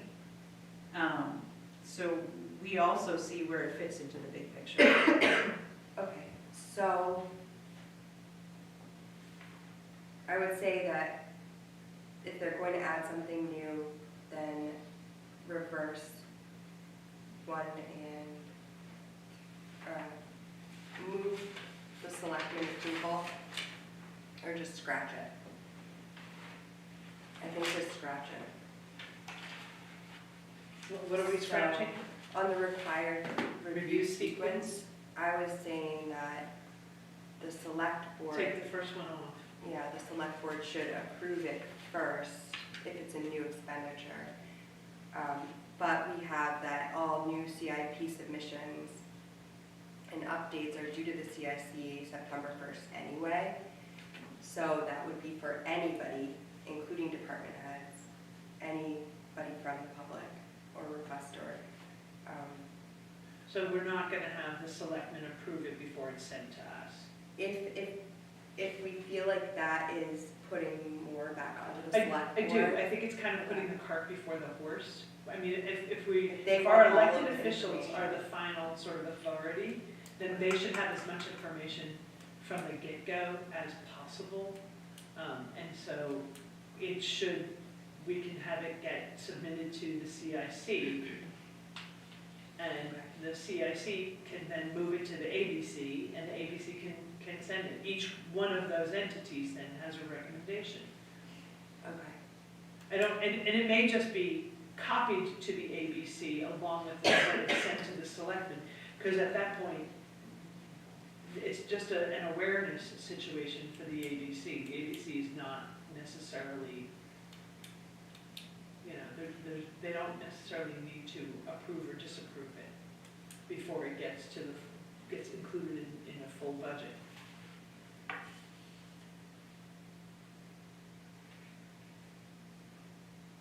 All right. I don't think that we would go through, so if we get everything in September, they're not gonna have it immediately. I think that that's an expectation that we can set, because if we're taking all of this information in from department heads and the public, Right. and it takes us, this is our process. So if you have something new, you might not know for a while. Yeah, but then it doesn't have to go on this year's CIP, it can go on next year's CIP. So we're encouraging We're encouraging, future. right, we're encouraging early submission and/or planning for next year. Okay. If you get something in January, November, and December, then unless it's a critical emergency kind of thing, where we have this pop-up grant that we have to figure out quickly, unless it's something like that, then there shouldn't be anything that can't wait until it goes on the CIP for the voting in the next March. Okay. Yeah, I mean, and that's my that's fine. So leaving this, and I reworded it to say, updated capital needs information shall be submitted to the CIC by September 1st each year, Okay. period.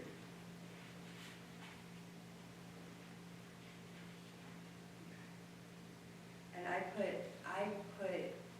prepared to meet with a committee to discuss as needed, because I think that it's important that the select board reinforce that we may need to speak with them.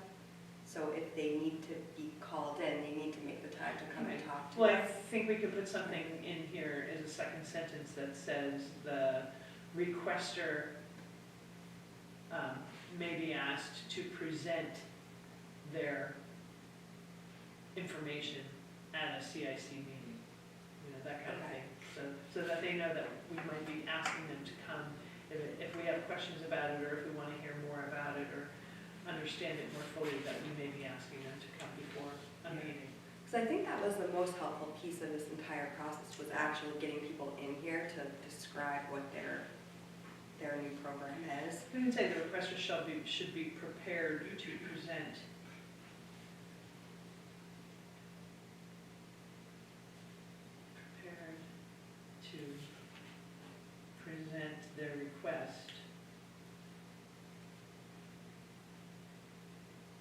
to a CIC committee meeting, Okay. or at a CIC committee meeting.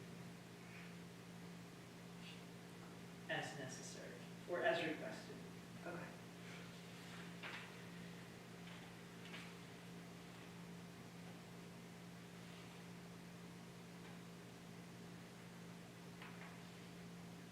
All right, then this whole new project section probably needs to be Reworked, reworked. yeah. I'll work on it.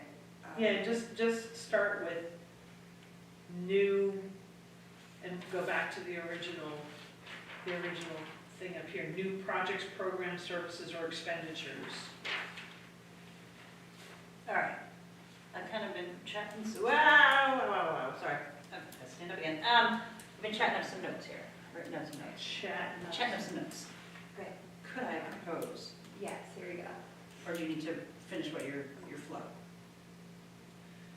As long as they're with this, Oh, doesn't it? yeah. All right, does it substantially change anything that we're doing or have done, or? Well, Of course it does. Yes. hear me out, and then decide. So, again, from like a document perspective, this is the policy that is going to have a procedure just like we have. Number one is the purpose of this policy and the capital improvement, whatever, like what we're doing, the definitions, then the policy, which should be like a high-level approach, which is you submit the form, you create a form, goes to the CIC, it'll go to the boards, the various boards for their review and recommendations, the boards being planning board, ABC and select board, and then it goes to the select board for official approval to move forward with it, like to move forward as a project. Yeah, it gets But- approved as a project. And then the BOS kind of estimates what year they want it on the CIP, based on the recommendations of everyone else. Okay. And then the next part, it goes into the procedure of, very specifically, complete the form and submit it to the CIC. The CIC will review. We will request additional information as necessary. Considerations for their recommendations will be the cost of the project, the year as it fits into the CIP, the value to the town.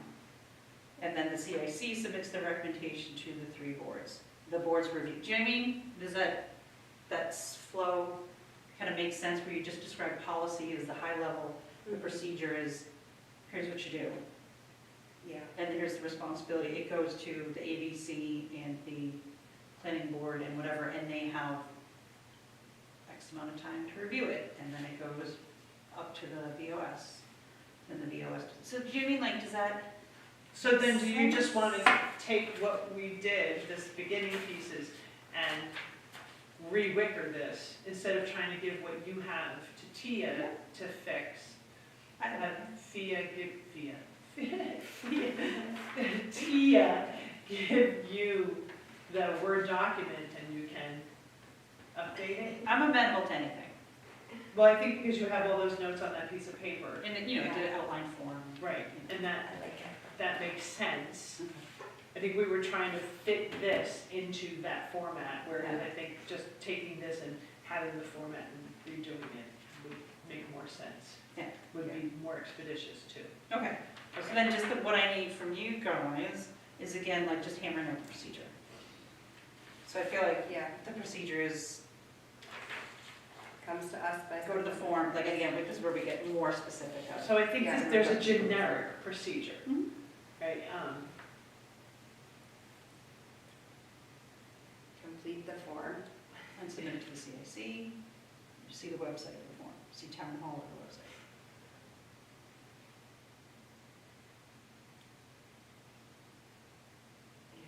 The CIC shall review the request in the form, or request additional. But you have that in there. Right, So So next steps, so us next steps. writing it all down and Right. redoing it again, Right. doesn't make sense. So then next steps, if the BOS assigns it a year, I don't know that the BOS would say, no, never, it's not even going on there. If they did, then, Well, like a new ambulance might never go on. Sure. It's like, why would we ever want to do this? Yeah, mean, okay, so There they could might be just good reasons mix. why we would, but, yeah. but somebody might be like, no, not doing this. Right, okay. it would be for warrant placement or next steps. Next steps might be, no, So the BOS would or either determination. deny it, I guess, and then someone can petition for a warrant article. Or determination, To get on the CIP. yeah, I think return to selectmen for determination. And then the select board notifying the CIC of their determination, and then, And the requester. yes. Yeah. Oh, yeah, sorry. You gotta put that in I know, there, you otherwise might, they yes, won't true, do it. but in my mind, Yeah. you're in the room when the decision is made, so they know. But anyway, Maybe, yes, maybe not. yep, you're right. So notify the requester Yeah, and the because there should be an CIC. official letter that goes to them. Yep, and then it goes, if that's the end of it, that's the end of it, sure, try again next year. And if not, it goes on the capital improvement plan. And then we hop into like the higher level of documenting what it is we do, I guess. Like, once a project starts, it's kind of out of our hands at that point. Yeah, We just now have it in the we just have spreadsheet. a and we're tracking monitoring it. from a cost, schedule, performance standpoint, like we're 50% through and we've, that kind of thing, maybe. Do we even do, that's maybe ABC even, I don't know. No, not the ABC, because it's on the CIP. It would be this committee. We monitor project costs? Just only as they Relates to the bottom pertain line. to the CIP, whatever Yeah. numbers you're putting in the CIP for the expenses incurred that particular year, only to update the spreadsheet. Okay. But we're not actually, so cost and schedule maybe, not performance. But I think this is unless we want to add to this and make it an entire policy of like how we operate as well, the review, this is for people who are coming to us. Right. That's why it is the review policy, not, So the policies tend to go in, like, they're maintained at town hall. This doesn't necessarily go out to the public, which is why we would at least contain the procedure part, or maybe just put it on our website, put it on the CIC page, in addition to the form of the work instructions. yeah, I think that this short version Yeah. could be on the website, like, okay, so you fill out your form, come before us by September, and then we will review it, the ABC will review it, return it for selectmen for determination, 1, 2, 3, 4, 5, and then you get your determination. And I don't think that they necessarily need all of this unless they're going to fill it all out. You can have a link or something. Or we just, Can I ask a question? yeah. Because I'm following along and I'm just trying to work it out in my head. So, my name's Joe and I want to get my road paved, so I call town hall and Linda or Kate say, oh, there's a form on the CIC tab and you fill this out. So then I do that, I fill that out.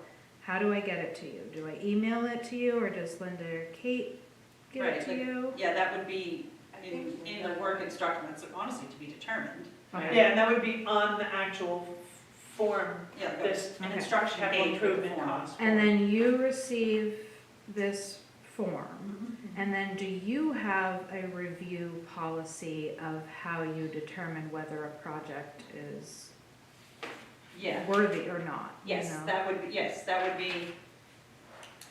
be like part of it is, again, my rough notes were the CIC considerations for recommendation. We would review the cost, we would review how we think it fits into the CIP, we would review the value to the town. Okay, I was just thinking like you know how the ZBA has like the findings of facts?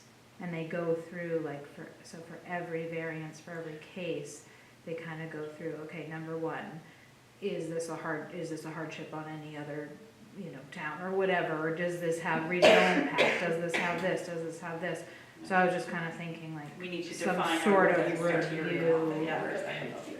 Yeah, and Like that. recognize those are established by the state, the RSA. Oh, sure, but it's I don't think kind that of a good baseline for Yeah. like, making sure each project gets the same Yeah, no, yeah, we would Yeah. define review questions, criteria. yeah. Like I said, my just initial thoughts were cost, value to town, And things like then, that, but there were other criteria. so then that, it gets brought before the select board after this committee reviews it. We'd And send then- it to BOS, BOS, ABC, and planning board, if they had a, Only if it's appropriate for the planning board and the BOS, or Well, the ABC to have it.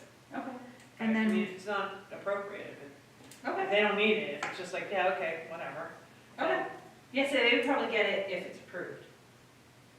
They'll look at the CIC planning anyway, board might not, but the CIC would. because Well, I they mean- see it on the CIP. Right, yeah, so I okay. guess that would be one of your reviews, like, is this, appropriate for planning board, or, Yeah, are you ready? and then, I'm recording write it, I'm this down. recording it. Yeah, there you go, yeah. Okay, so then my kind of final question is like, when does this turn into like a public hearing or a town meeting issue or a Town warrant meeting. article? Annual town, yeah. It's all, it it'll be just town all comes under Because the it goes into umbrella the of town meeting. CIP then, Okay, and the town would then, or becomes a warrant article to fund it, and the town would then vote on it.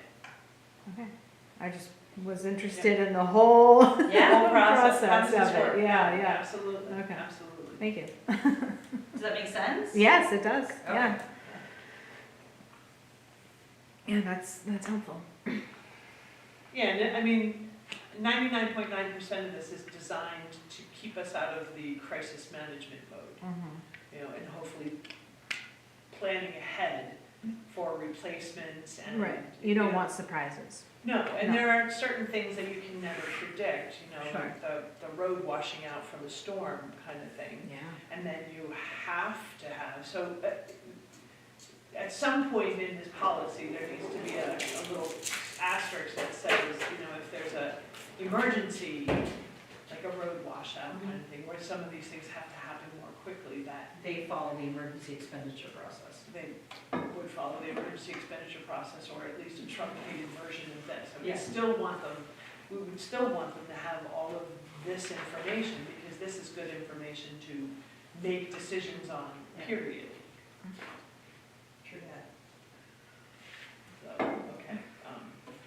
So I'll type So that that's more work. Do Yeah, I'm you want me to just type that up for next Grade time? update, yes.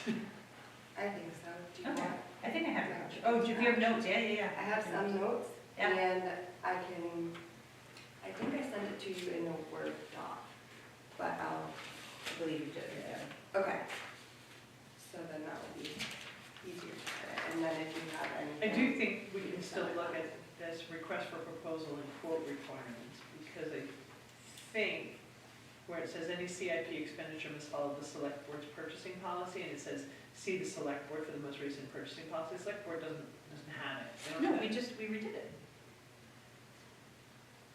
You need to see the town administrator to get it, Yes. not the select board. Okay. Okay, that's what I'm saying. Okay. Yes, I know that there's a policy, it will be updated by us, given to the select board to approve. You have to go You- before. But you're not gonna go see the select board to get this, you're gonna go to the town administrator to get a copy of the most recent purchasing policy. Right. So that's my only, When does that happen? If we recommend it, if the select board choose to do it?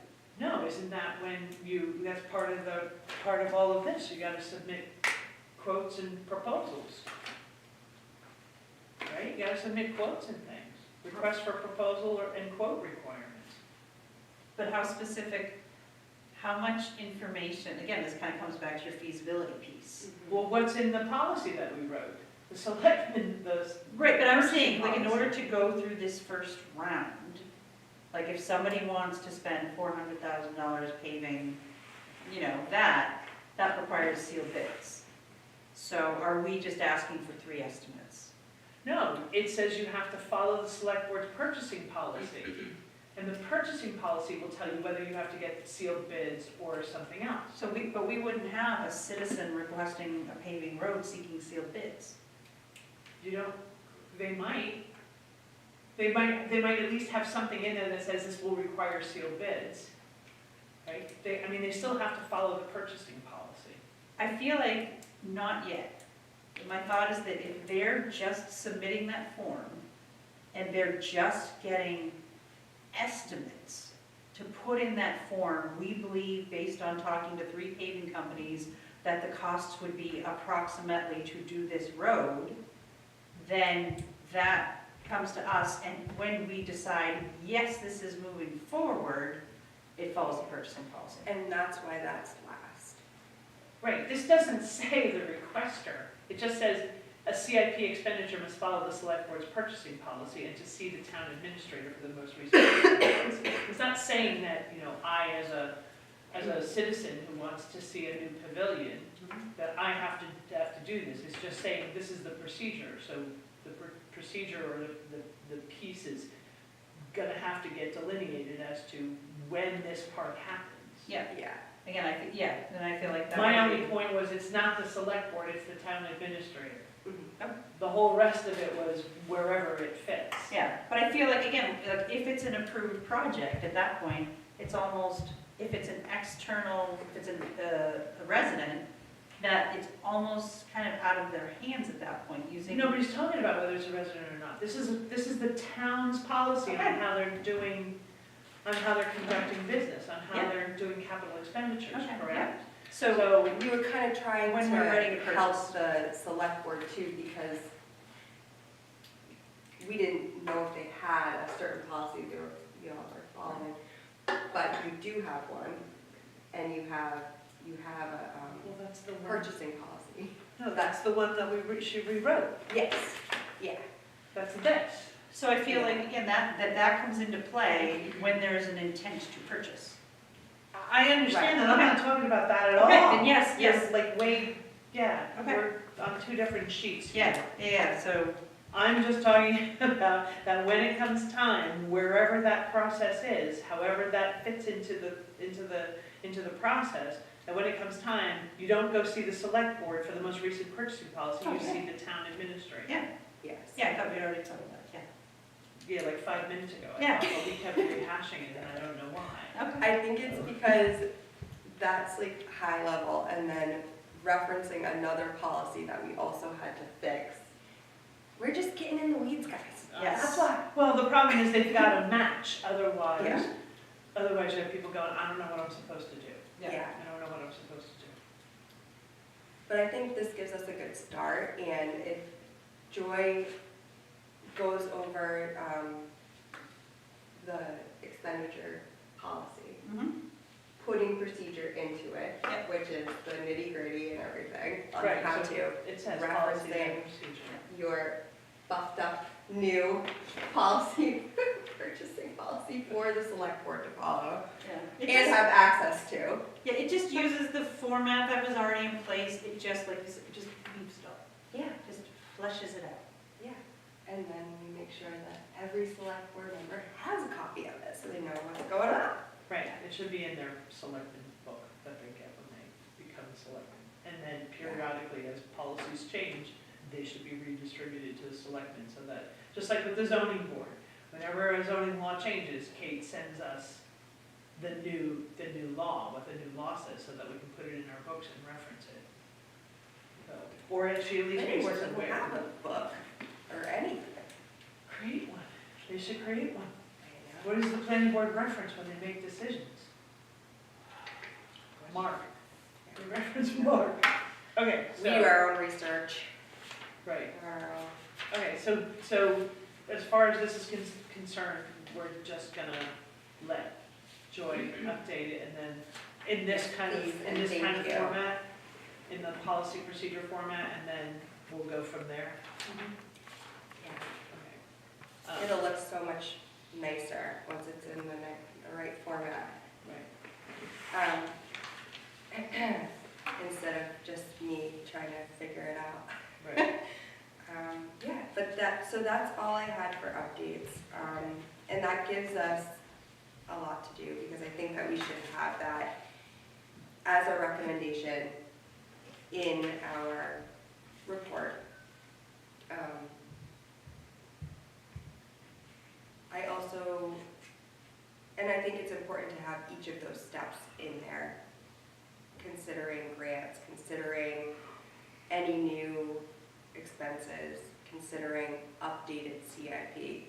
programs from every department head, and then opening it to the public and making sure that people know that we have allotted time to listen to what they want to. Right, This isn't just department heads. right, And no, I think that's where it's kind of shifted a little bit is, and that's what I meant with pushing things forward, putting things forth, not pushing it, but listening to what people want done, not just what needs to be done and what the department heads say needs to be done. right, Because there's a broader public listening to each of the committees and inviting them in because they represent different groups' ideals and their vision for And what they'd like to see, priorities. their priorities.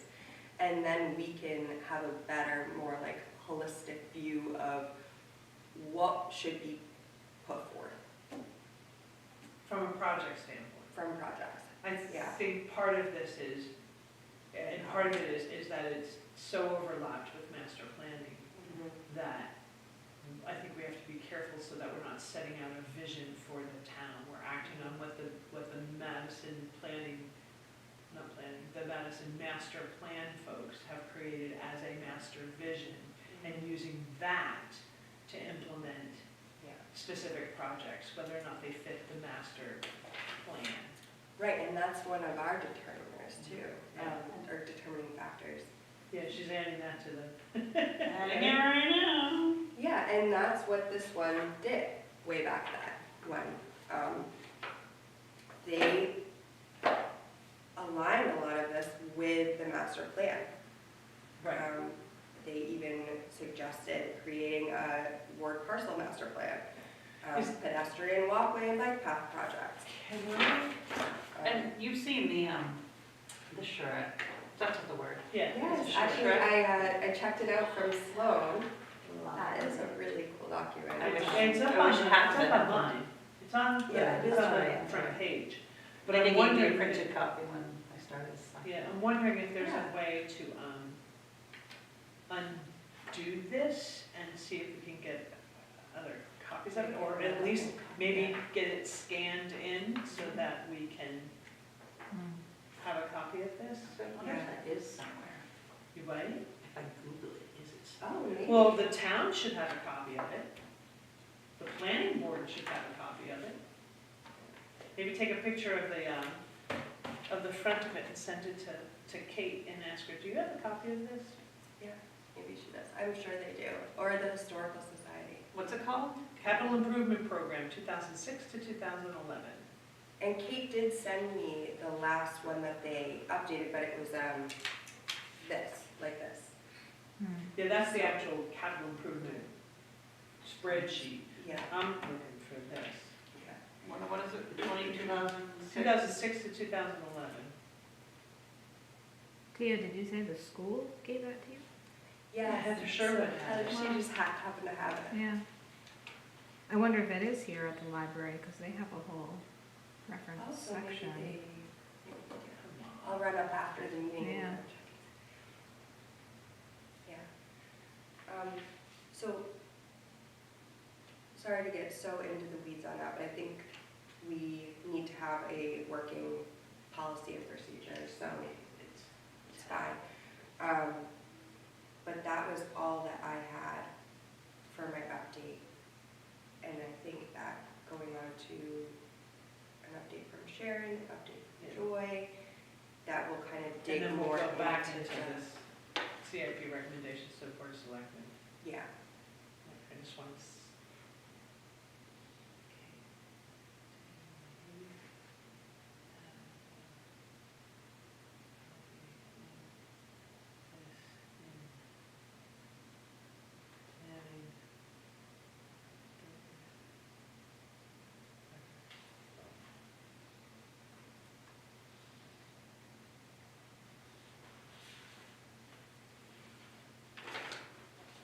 All right, I sent her an email asking her if she had a copy of that in planning board records. Thank you. And I'm gonna check upstairs one more time. Okay, so as far as I'm concerned, or as far as my update goes, the only thing I really had on the list was whether or not, and I didn't check with him, I should have, whether Dave sent you the rest of the vehicle pictures to include in the vehicle report, the fleet report. He did, and hold on, I have an email on it here, that's right.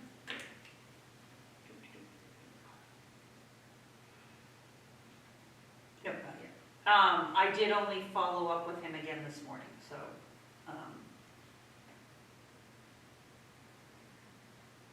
so that's my bad. It's okay. We have other things going on. Okay, so maybe if we could follow up with him and by the January meeting have that, at least have that done. So that Yeah. way, as we're going through, Yeah, because he was gonna have recommendations. plows and stuff too. yeah. So, I did ask him in my email too, just out of curiosity, did he have any details on the salt shed? Not his purview as the fleet manager, but where he's kind of been our, he has been our contact for the CIAC. Just asked him if he happened to have any info on it. well, they did. Remember, they presented it. They talked about what the town of Tamworth had done, and they talked about the two different types of structures and. Right, we don't have any kind of. We don't have anything. Yeah, we don't just have any what they details on it. said, right. And we don't have, I've heard 4 different costs. Oh, I've heard 160,000, I've heard $500,000, I've heard 300,000, 400,000, like, give us a Well, point. I think it depends on how robust you get, how big you go. Right. There's remember, because they talked about the issue of having to create a cement floor and, you know, how far down that's gotta go. Right, so I'm considering that we don't have the information. I don't have a cost, I mean, I have, trying to update the spreadsheet, like, I have nothing to put in the spreadsheet. I think they gave us a year, but they wanted to put it on the warrant this year. It's in, it's so, I think it's in. Really? Here. Uh-huh. They do have this upstairs, I just showed their Ooh. catalog and it's on the shelf, so. Okay, all right, thanks, Asia. There has to be an online version somewhere. Yes, it is. But yeah, if it's not online, definitely digitizing it is a good idea. Somebody's got it in a nice little Word doc somewhere. Probably the people who created it, which was, it was farmed out, so it could be gone by. PDF. Yeah, way back here. Oh, okay. It's just saying that we need to have one. For reducing, or eliminate. Is there a date on this? Like, it's 2006 to 2011. Probably 2005. Probably. What, I don't know, that's what I'm asking.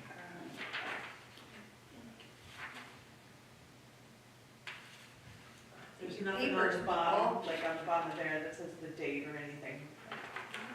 Yeah, people need to learn to put dates on their Yeah. things. Date of report, But I would assume it's 05.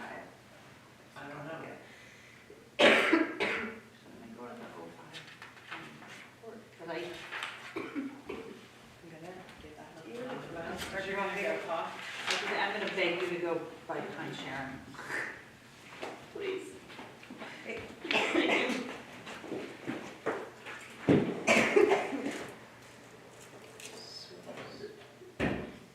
Poor thing. That's the worst feeling. And you've got that tickle.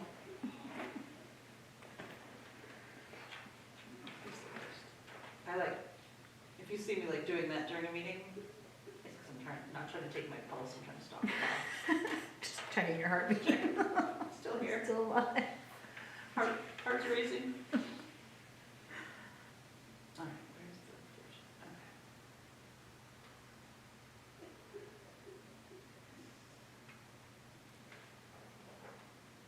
80 people have downloaded the 2004 annual report since November 22nd, 2022.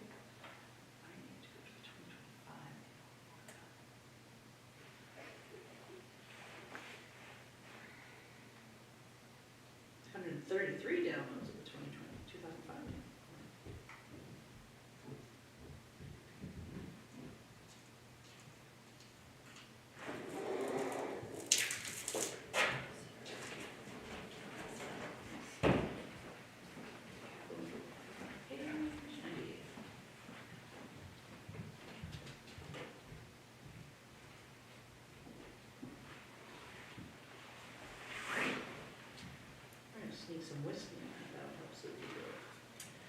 Yeah, I don't see it, I don't see a report date on this anywhere, so. Make sure to put one on ours. Is there any indication who printed it? Nope. I don't know. It's I'm sorry, prepared by Wright Road in Sanborn, Sanborn, I don't know how you say that word. Oh, And they have a phone number here, call them up. so, right? 20 years ago, we think. Wright Road. The report in the town report is not formatted the same way. I don't know what you mean. The Which Madison- report in the town The report? Madison Capital Improvement Program Annual Report in E-Town 2005, Town Annual Report. Okay. It has the spreadsheet, and it has some 8 to 10 pages of text. Okay. But it's, number 2, Historical Society Museum, and it gives a little, description of that paragraph above that. 3, Well, Fire Department has an immediate need to fund repairs for the buildings we need. So it's not nicely formatted like that, but I'm very curious to see if it is the same content. Back in apparently 2005 or 2006, it said the town office space needs an assessment study. Because that was 5 years after, 6, 7 years after they moved town hall.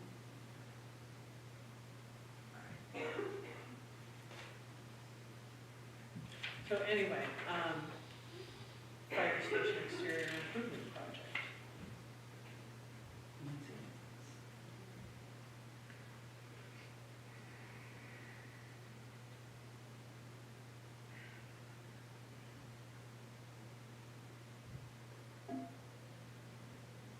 Interesting. The fire department has removed the need to lease a vehicle for the fire chief, estimated at $11,000 a year for 4 years. The town now has a schedule for rotating town-owned vehicles from the police department to the code enforcement officer, and then to the fire chief, making an additional vehicle lease or purchase. So when Bob Boyd is done with his code enforcement car, he's supposed to go to the fire chief? According to this schedule, 20 years ago. And this one says, lease purchased a new rescue truck which will replace our 1994 truck. This replacement is needed due to anticipated, well, that's the rescue truck replacement, not. Yeah, this only has the 2 things for the fire department. This was from the 2005 annual report. This was talking about hiring a full-time fire chief, EMT firefighter. Oh, so you're even a year earlier than that. Yeah, because this one is capital projects 2007 to 2012. Yeah, so this is a year earlier. I think this is the first time that the capital improvement report appears in town report. So that may have been the very first one when it was revived. Yeah, and this is saying lease purchase a vehicle to be used by our fire chief and need for a new vehicle is based upon the increasing demands and rate of service calls. Yeah, so this would be the following year when they decided not to do that. Interesting. But anyway, so I'm gonna, actually, there's a company, Wright Road, that it says right here, prepared by Wright Road. I'm gonna see if I can't reach out to them, see if they have the electronic version. Okay. I doubt that they will, but, you know, excuse me, sorry, improvement program 2006 to 2011 for the town of Madison. All right, so that's all the update I had. I had no other updates. Nobody has changed anything else or requested to change anything else. So. Okay. Joy? All right. Thank you. All right, so you have a copy, the original purchasing policy and the proposed modifications to the purchase policy. I figured we could just go through, and since I have the Word document open, I can just accept changes or make. Yeah. Okay. So, and I have some grammar changes and things like Yeah. that. So, where it says department had, it should be department head kind of thing. So those kinds of things. Yeah. But before we get to that, one of the things, because Tia had also provided us with the Madison School Board's bidding requirements policy. And I looked at that and kind of bounced it across our purchasing policy to see. And one of the things that their bidding policy, bidding requirements talks about is that, that bids should be advertised appropriately. And we don't say that anywhere in here.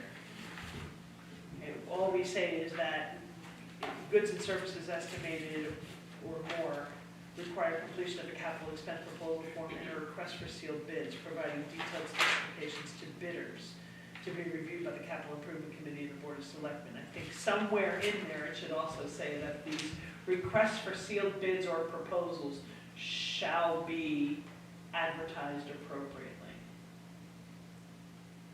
And then how do we define, do we need to define that? What does it What's really mean? Yeah, I would ask Linda, I'll ask Linda what the bidding process is, because it may be defined by an RSA. And so we don't have it documented, that it just, they do. Or it then for said, the- should, then we just Follow put in the here, RSA, should be, yeah. yeah, in accordance with RSA, blah, blah, blah, blah, blah, blah, blah. Yeah. But I think we should include that in here, as Agreed. appropriate wherever it belongs. Yeah. And I do know, when you talk to Linda, she says, you know, they go to Municipal, they go to a couple other places, so. But anyway, so in that fourth paragraph, the 1, 2, 3, 4, 5, sixth line down that starts with winning bid, it says the department had, and that should say head. Where's that? Paragraph 4, Under policy. under policy.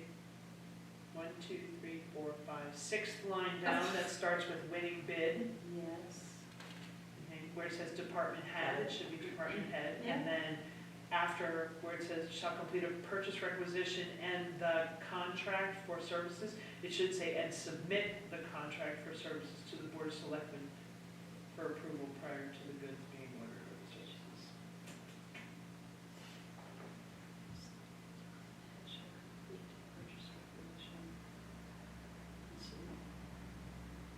You can either say a or the, it doesn't matter. A contract for services.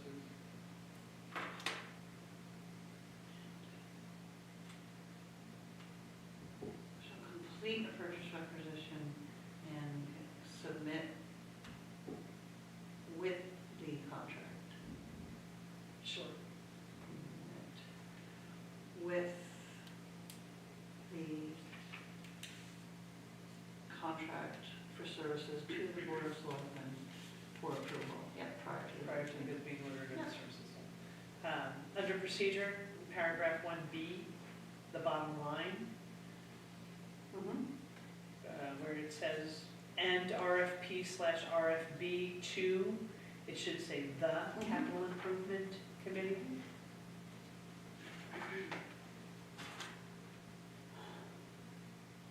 I just want to get all the grammar ones out of the way first. Yeah, that works, yep. Paragraph 6, the last sentence, the selectmen shall will, take out will, leave shall.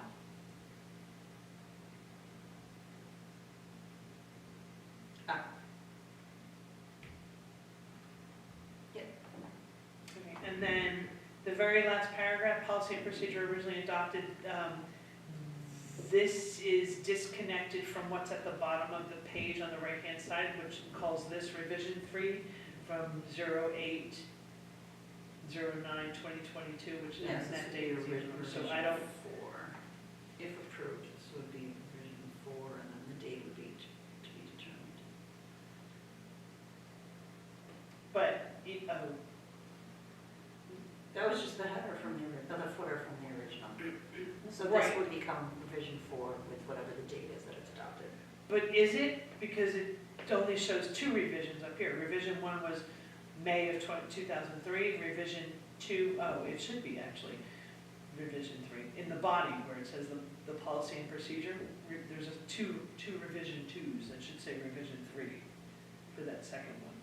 Shall become the next to last line, revision 3 shall become effective Yeah. August 9th, 2022. That could be a typo on my part.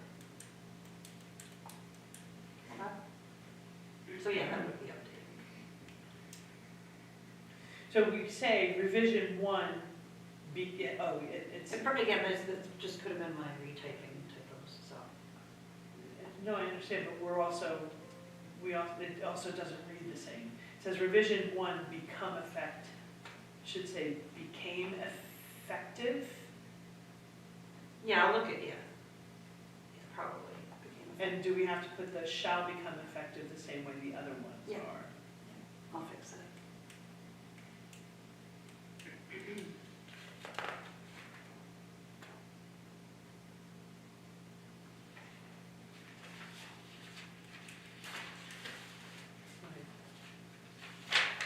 Not in the substance. For the substance portion of it, it all looks good other than the fact that we don't say anything about advertising The bid levels. for the bid, for, proposals or bids.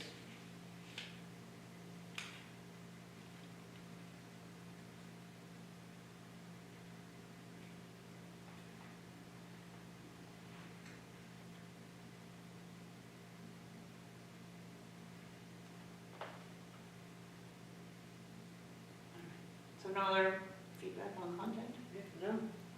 Really? Yeah. Damn it. Now see Got what I'll it, do with, Joy. see what I'll do with your next, with the next document, hopefully that has good review as the last one. Or this one.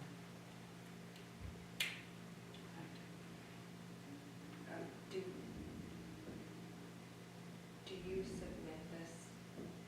I'll give this to Linda Okay. to submit to the select board for our Tuesday meeting. For this Tuesday. If we're good with this.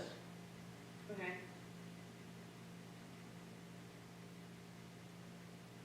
Do we need to vote or anything? Yeah, I think so. So, purchasing policy and procedure, I'll make a motion to accept the revised, the purchasing policy and As procedure revised. Yes. To submit to the, to submit to the select board, yeah. For their review. Do I have a second? second. I'm sure in favor. All in favor? Aye. Unanimous. Wow. It's good, because this was kind of a side quest. For our select board, but we love our select board, so we do it. So into side quests. I like side quests. That's what I felt like I was doing with the alpha thing. I was like digging into our tax cards and made an Excel sheet. I was like, oh, this is what joy feels like. Right? Like now, I know we have 68,000 square feet of municipal space. property, and Nice. I needed to know that. So then, I printed out the CIP updates for you Yes. and filtered and sorted, which is the next 5 years. So looking at the first item, which is line 11, is a project for the DPW highway, the dust control / salt shed, and I've been noted it's required by the state. We were given that as priority 1, an estimated year to replace as this upcoming year, because it is a state requirement that has been sounds like kicked down the road for 10 years. And we just need it because it does sound like, the original estimate, we had a 10% estimate loss on salt, when it gets wet and stuff. Yeah, it's wet and hard. Yeah, It's and then it was hard. kind of, wait a minute, no, it's probably not that much. And again, I don't have the warrant impact because there were 3 numbers tossed out across a couple different meetings. So, again, I asked Dave, but he may not be the right person to ask. Hopefully he would point us to whoever is in I charge think of you that. go directly to the director of the DPW and request that information. Okay, Yeah. all right, I'll do that. Are you looking at the first, are you looking at Line 11. page So, 2 or? It collated them, but upside down. So, it did go, Is there a third page? no, I just did the 2 pages. Oh, you just printed the first 2 pages. Yeah. Okay, so we're on page 2 of 3. Page 1, we're on page 1.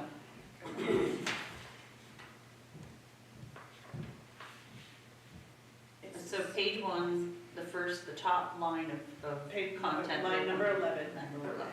And, And but there- there's no info, because he's gotta get. Correct. Right, so my action, and again, maybe somebody was gonna look into grants, and we don't have a CIC form for this either.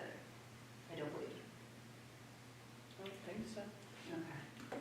So then, the next piece is the line 13, the 2005 Peterbilt 336-wheeled dump truck, currently numbered truck 11, that is being replaced by grant, by the $255,000 grant, the New Hampshire Department of Environmental Services Clean Fleet Grant.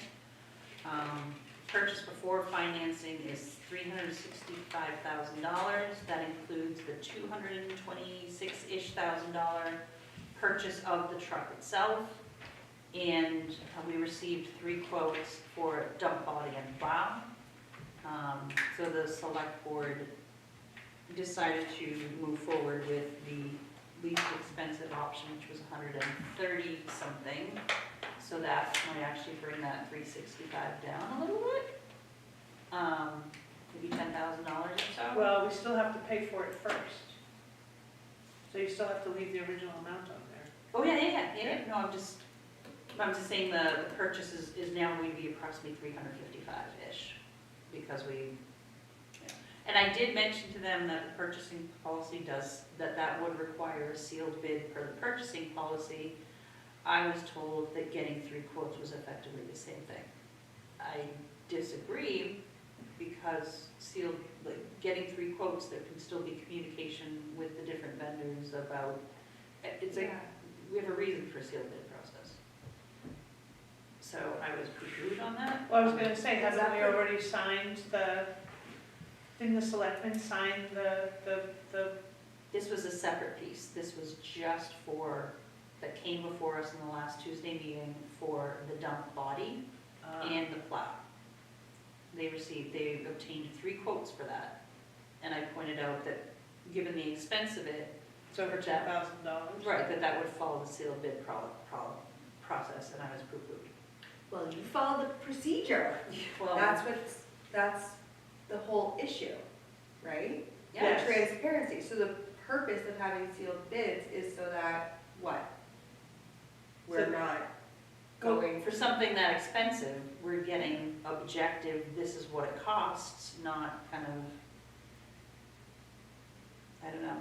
here's my friend. It prevents that. a certain amount of favoritism Right, and to a then certain should vendor. again, go back and Okay. advertise the requirement for that sealed bid, that we're accepting sealed bids. There should be a notification in the paper that says for a dump body and or plow to fit, and you can say whatever, No, it was spec'd out, the identical dump Yeah, the body Mack and. truck we kind got- of thing. Yep, my understanding, looking at the 3 different quotes that we got, was it did look identical across the 3 quotes. But then one of them had a smaller, and there were 3 different prices, but one of them had kind of a, oh, by the way, if you don't get this exact one, we can get you a slightly cheaper setup for 135 or whatever it was, as opposed to the highest bid that was up to 150. And that's what you guys went with. And I just pointed out that it should have followed the sealed bid process, and I was poo-pooed. So,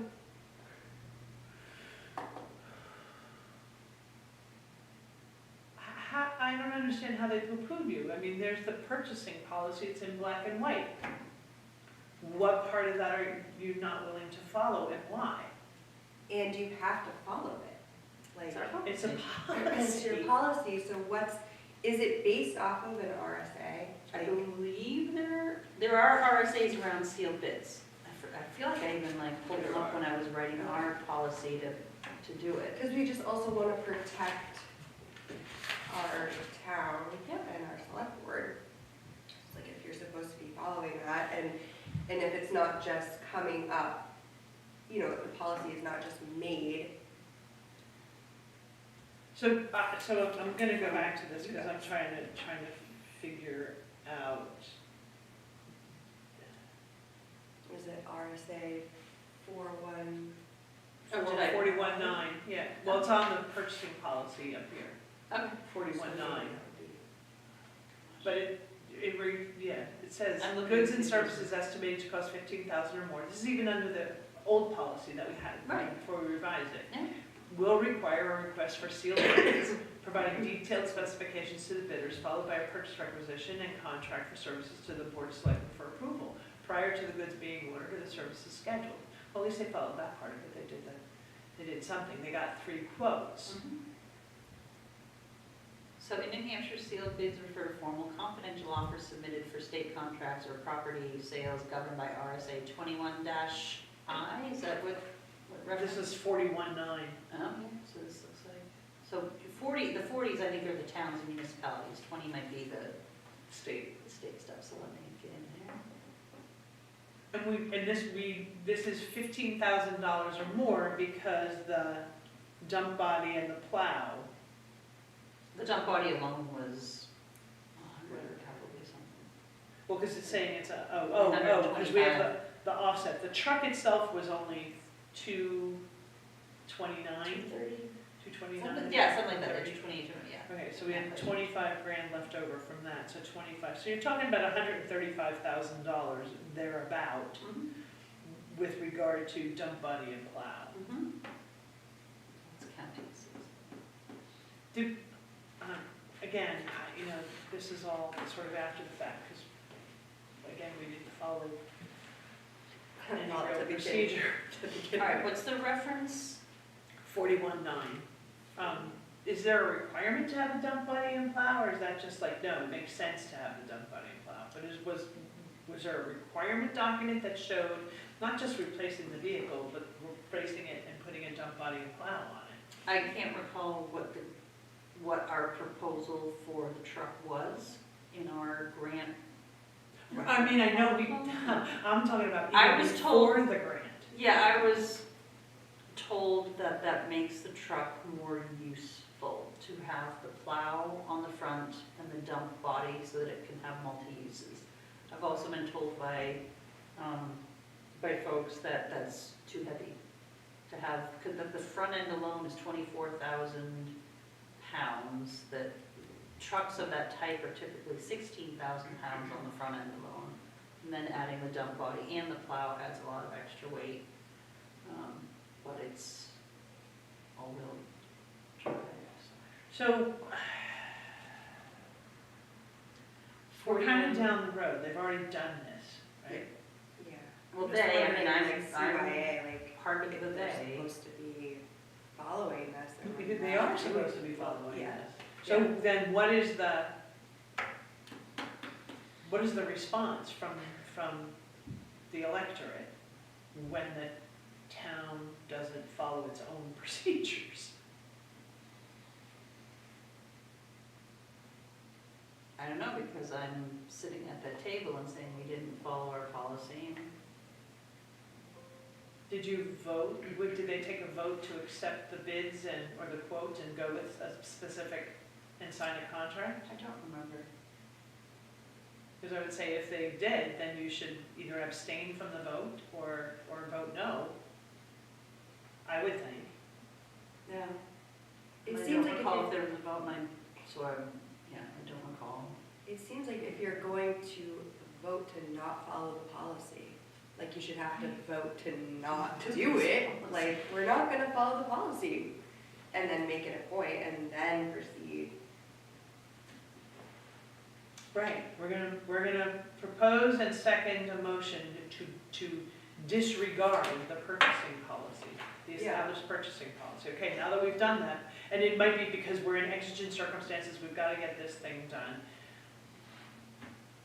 And I feel like on this, it's just that not everyone is aware of the policy. Well, Because it's like, oh, I got 3 quotes. Well, Right, I've that been a doesn't work selectman for, Here. that's, in March I will have been a selectman for 2 years. Okay. I've only just seen the purchasing policy. We, as a select board, we did request the policies to be provided to us, and we have the employee policy handbook, but I don't believe this includes the purchasing policy. That was, we shouldn't requested. the department heads know? And if they don't know, before you're gonna commit to doing something like this, shouldn't you ask? say, hey, is there anything in specifics, especially given the upheaval and uproar and kerfuffle we had over the grade, by not And following even the procedure. dump truck, I mean. And the truck itself. Yeah, it's like it's happening every year, so the policy and procedure for purchasing should go out with the form, right? Yeah. Can we help with this? Can we direct people to this? I think when we get the form, the cost analysis form, I think that we ask that question. Are you aware of the purchasing policy? Right, and do you have a copy of it? Yeah. Because it's. And that could be, if we so create, frustrating. if we create working form instructions, that could be a box in there that says, obtain a copy of the purchasing policy. Obtain and understand the purchasing policy.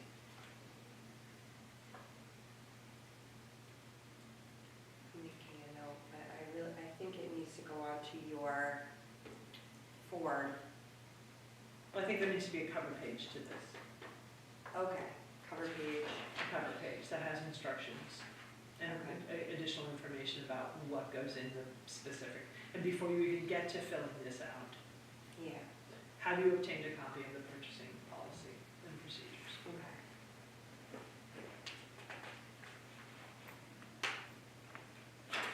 It's like, I don't wanna put it on them if they've never seen it, Right. you know? It's like, But they, well, come they're on. all They're all sworn in to do department that. heads.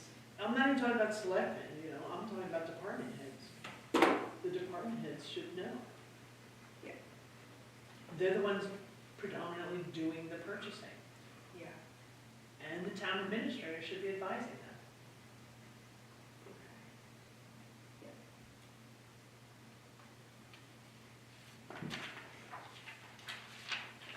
So here's the other question then.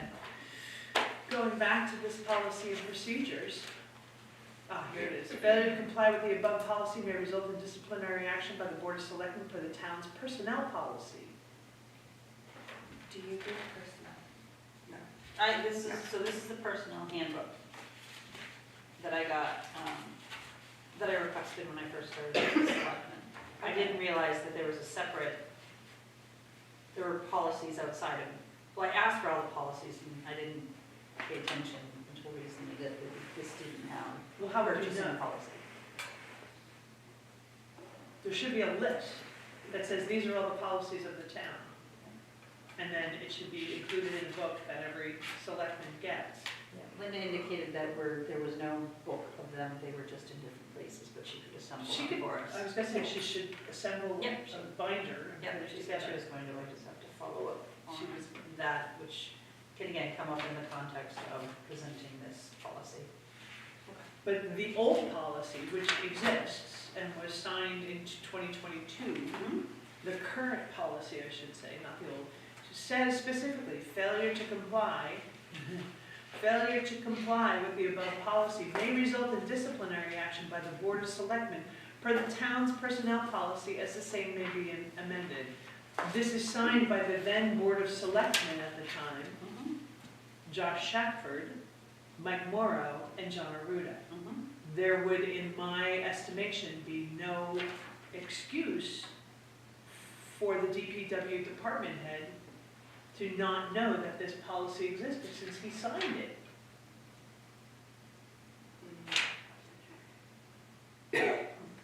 That's fair. I mean, that's what people are gonna say, so it's like if we can make this as easy as possible and make sure everybody has it. Okay, so we'll do that. We'll do that. Because it's like, I want them to get the things that they need, but they also need to follow the procedure. Just so that we know that it's been done properly and Yeah. that we know it's been given due consideration and it's transparent to the taxpayer. Yeah. So 100%. All right, back to this part. Just keep going back to So All right, this is basically a done deal. So I'm gonna give the amended one to Linda for BOS packets. request the process reference for sealed bids, and then remember to ask for the policy book.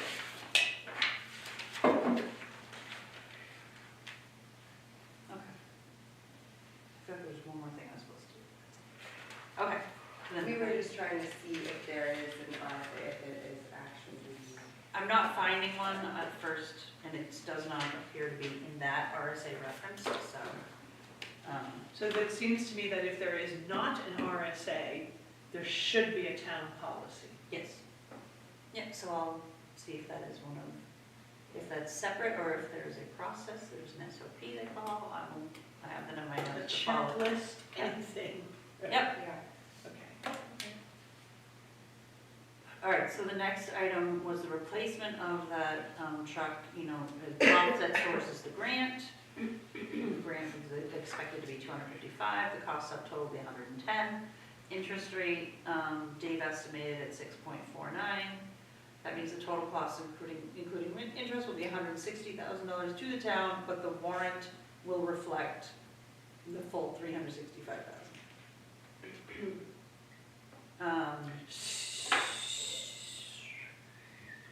So then the payments of that will likely be, again, it's confusing because will the 110 be split out over a 7-year lease? Probably. But then Selectman Bowie proposed taking money out of the unexpended fund balance to pay for that with no interest. So that payment is still to be determined. I don't remember if that was officially voted upon. I was gonna say, if that is, that needs to be a warrant article, that's $110,000 to come from the unexpended fund balance. Yes. As opposed to Yes, seeking a loan. yeah. I guess it depends on how much we have left in the unexpended fund balance. I feel like that was voted upon and I abstained because I didn't have enough information. Is that in the town, is that in the annual report, what's left over in the expense? I think it's buried in the MS forms. The MS 434, Okay. I think it's the 434, but some of the MS forms. But I do believe that, and it's in my ABC folder, not in the CIP folder. I do believe that they indicate how much is in the unexpended fund balance. But understand that before they get to that, like this next 2 weeks, if they, based on the accounting that they have, if they believe that there's money in that unexpended fund balance, the Board of Selectmen can vote to pay for things. Like last year they paid for, Encumber. yeah, they can encumber it.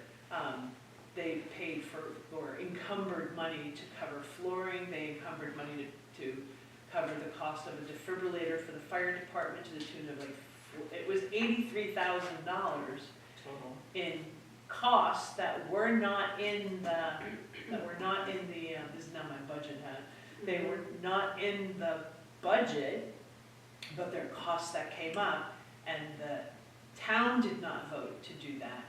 The selectmen voted to use that money to do that. I don't like that practice because I feel like those are things that should be on the capital improvement plan, and the flooring was, and that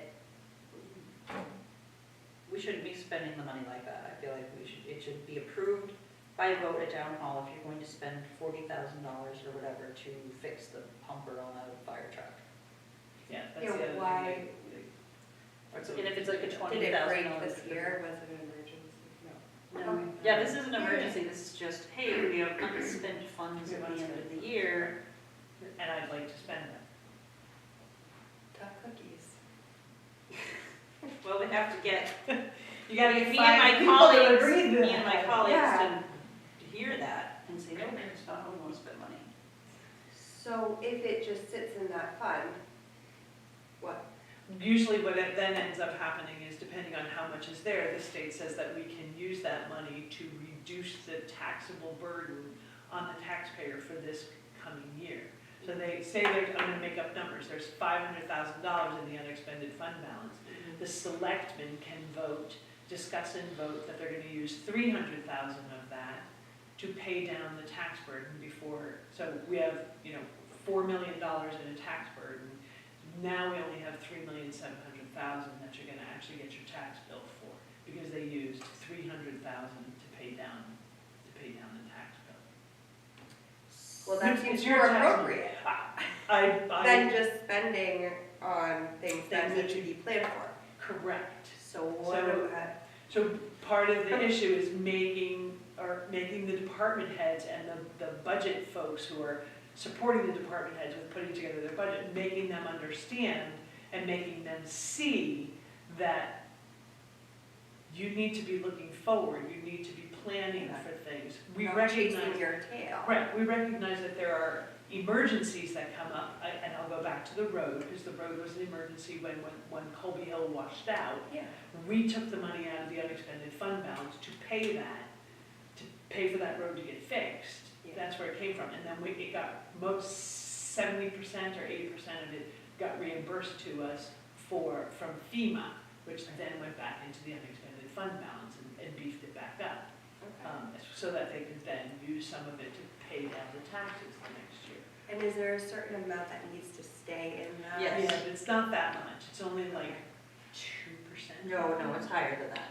I think hardcore, they do not want you to go below 3%, like they just won't, DRA won't like approve you going below 3%. 5% is not preferred, but can happen. I think 8% is the sweet spot, I think. So I feel I like have I it saw notes. it. No, I think it's lower than that. I think Okay. it's like, yeah. Can you pull up, are you on the Mhm. internet?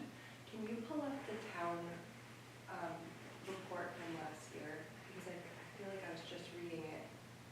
And it said like, oh, it's not up to snuff, basically. Yes, What I- yeah, we went below because But we knew we that's- were getting reimbursed from FEMA. FEMA. Okay, so You did read you that, yes. knew, okay, so you're supposed to keep it at a certain percentage, and it's basically an emergency. That was an emergency Left expenditure that we over. had to get approved by DRA because I think it was even off cycle. I don't think it was end of year. I think it was, we We need to used pay it for this paving. In like now. October. And that has to be approved by DRA because DRA says, yes, that's I believe That's that's, a legitimate emergency. but then I think there has to be a public meeting, like a public hearing. Like there are steps, but you're not even supposed to proceed until DRA says, no, we will grant you that's an emergency. That's my understanding. Because that's the town's safety net, financial safety net. Okay, Correct. so I'm just confused as to how it can be used for things that are not an emergency.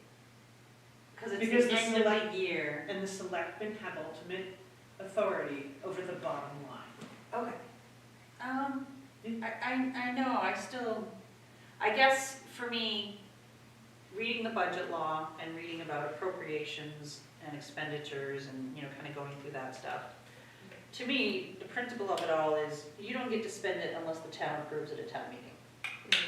And I think, so I err on the side of taking that as literally as possible. Because I think there are times where it is taken very leniently. That there are times where I feel like the board has overstepped and spent not how people would have wanted it in town meeting, and people should have been given an opportunity to vote for whether or not we're gonna spend it that way. For example, several years ago, Nottaway Hayford, $43,000 were encumbered at the end of the year to purchase a police cruiser. That's obviously a warrant article, always has been. right. So, and it's on CIP, so that was, we encumbered $43,000 to buy a police car. And we had to hunt that down because we were trying to figure out, where did this other car come? Where's the warrant article that approved this car? And it was, well, no, look at these 2022 minutes or whatever it was. You'll see it was encumbered at the end of the year. I don't think that. I think that's a too liberal use of the sentiment that the select board are elected to spend money how they see fit. I definitely err on the side of, no, I feel like that should have been a warrant article. If we needed another police car, it should have gone to the town to vote on it. Yeah. And there's this, And then we vote you in to make certain, be responsible for managing this and maintaining it, and I don't think that that's. But we vote them into office to manage and be responsible and be transparent at the behest of the citizen. What the citizens want you to do, what the taxpayers want you to do. Yeah. I've never felt that the select board just gets to manage willy-nilly. Right. And especially in the case where something could be planned for, and I'm gonna go with the defibrillator. Was there an emergency reason for us to purchase a defibrillator at the end of the year? Or was it just a good deal and we had some money left over and we could do it? That there was money there and we could afford it? And the point is, well, who would deny a defibrillator? Nobody probably. Right, but then that gets into well, who would deny such a great deal on a grader? Don't put us in that position. Don't put the town. Don't put don't put, Yeah. us, I mean, yes, us as in the taxpayer. Right, Yeah. so again, and then especially if most of that money was money that was, and if you look at the budgets, and the drawdown at the end of the year, there are departments that have money left over in their budget and historically have had money left over in their budget to the tune of tens of thousands of dollars. So the question becomes, are you over budgeting? If you're not, if you're consistently leaving, I'll say, leaving $20, $30, $40, $50,000 on the table out of your budget, then you're either not planning correctly or you're not budgeting correctly. Right. And you're overburdening taxpayers, because any economist will tell you the time value of money is money today is worth more than money tomorrow due to inflation and all those other kinds of things. So if you're taxing me today to the tune of an additional $50,000 and taking that money out of my pocket. Yeah, I want my money in my accounts making me money. Exactly. Not the town, right? I want to pay for the things the town Yeah. needs to manage itself, maintain itself, move forward, those kinds of things. But I don't want to overpay for things that you are. You're just not doing a good job budgeting or planning for. Right, well, or you're just foreseeing things that aren't there consistently. You're foreseeing things, oh, well, we might have this expense, we might have this expense. And those don't ever come to fruition. So then that tells me you feel you still need to budget for some of them, then we're not gonna let you budget as much. Instead of budgeting $30,000, we're only gonna let you budget $5,000. And does that that's coming from their budget, their operating budget, right? Not from these, because this is all going into their own funds, essentially. Correct. So, some So of there- those things they're buying though, out of the operating, those should not be purchased out of operating. Well, So they maybe that's should the be, point. they should have been on here, Yeah, right? And if they're not on here, then the question is begged, why do we need it? Why are you buying it? Right? You didn't put it on the CIP. It wasn't in your budget. Why are you buying it? yeah. But I feel like few people want to ask that question, and I think those are questions that have to be asked. It's a hard question because it can come off offensive, like you're not budgeting correctly, or You don't you're- trust me. Yeah, You but don't it's trust me to not manage the money. personal, it's just, this is the facts and this is what's happening, so. And if the issue is that you're not budgeting correctly, or what we view as correctly, is that because you have a lack of experience in doing that and need some additional training or some additional insight or some additional, conversations and cooperation with somebody to help you get to that point where you do know how to do this. And I suspect that there are individuals who look at their previous budget and go, do I need to adjust any of this? They don't look outside of what they've already got. Right. They don't zero base, they step increase. Oh, look, Right. this is what we have, and that's why we don't have anything on the actual buildings. Right. We're Right. like, okay, so give us more. Right.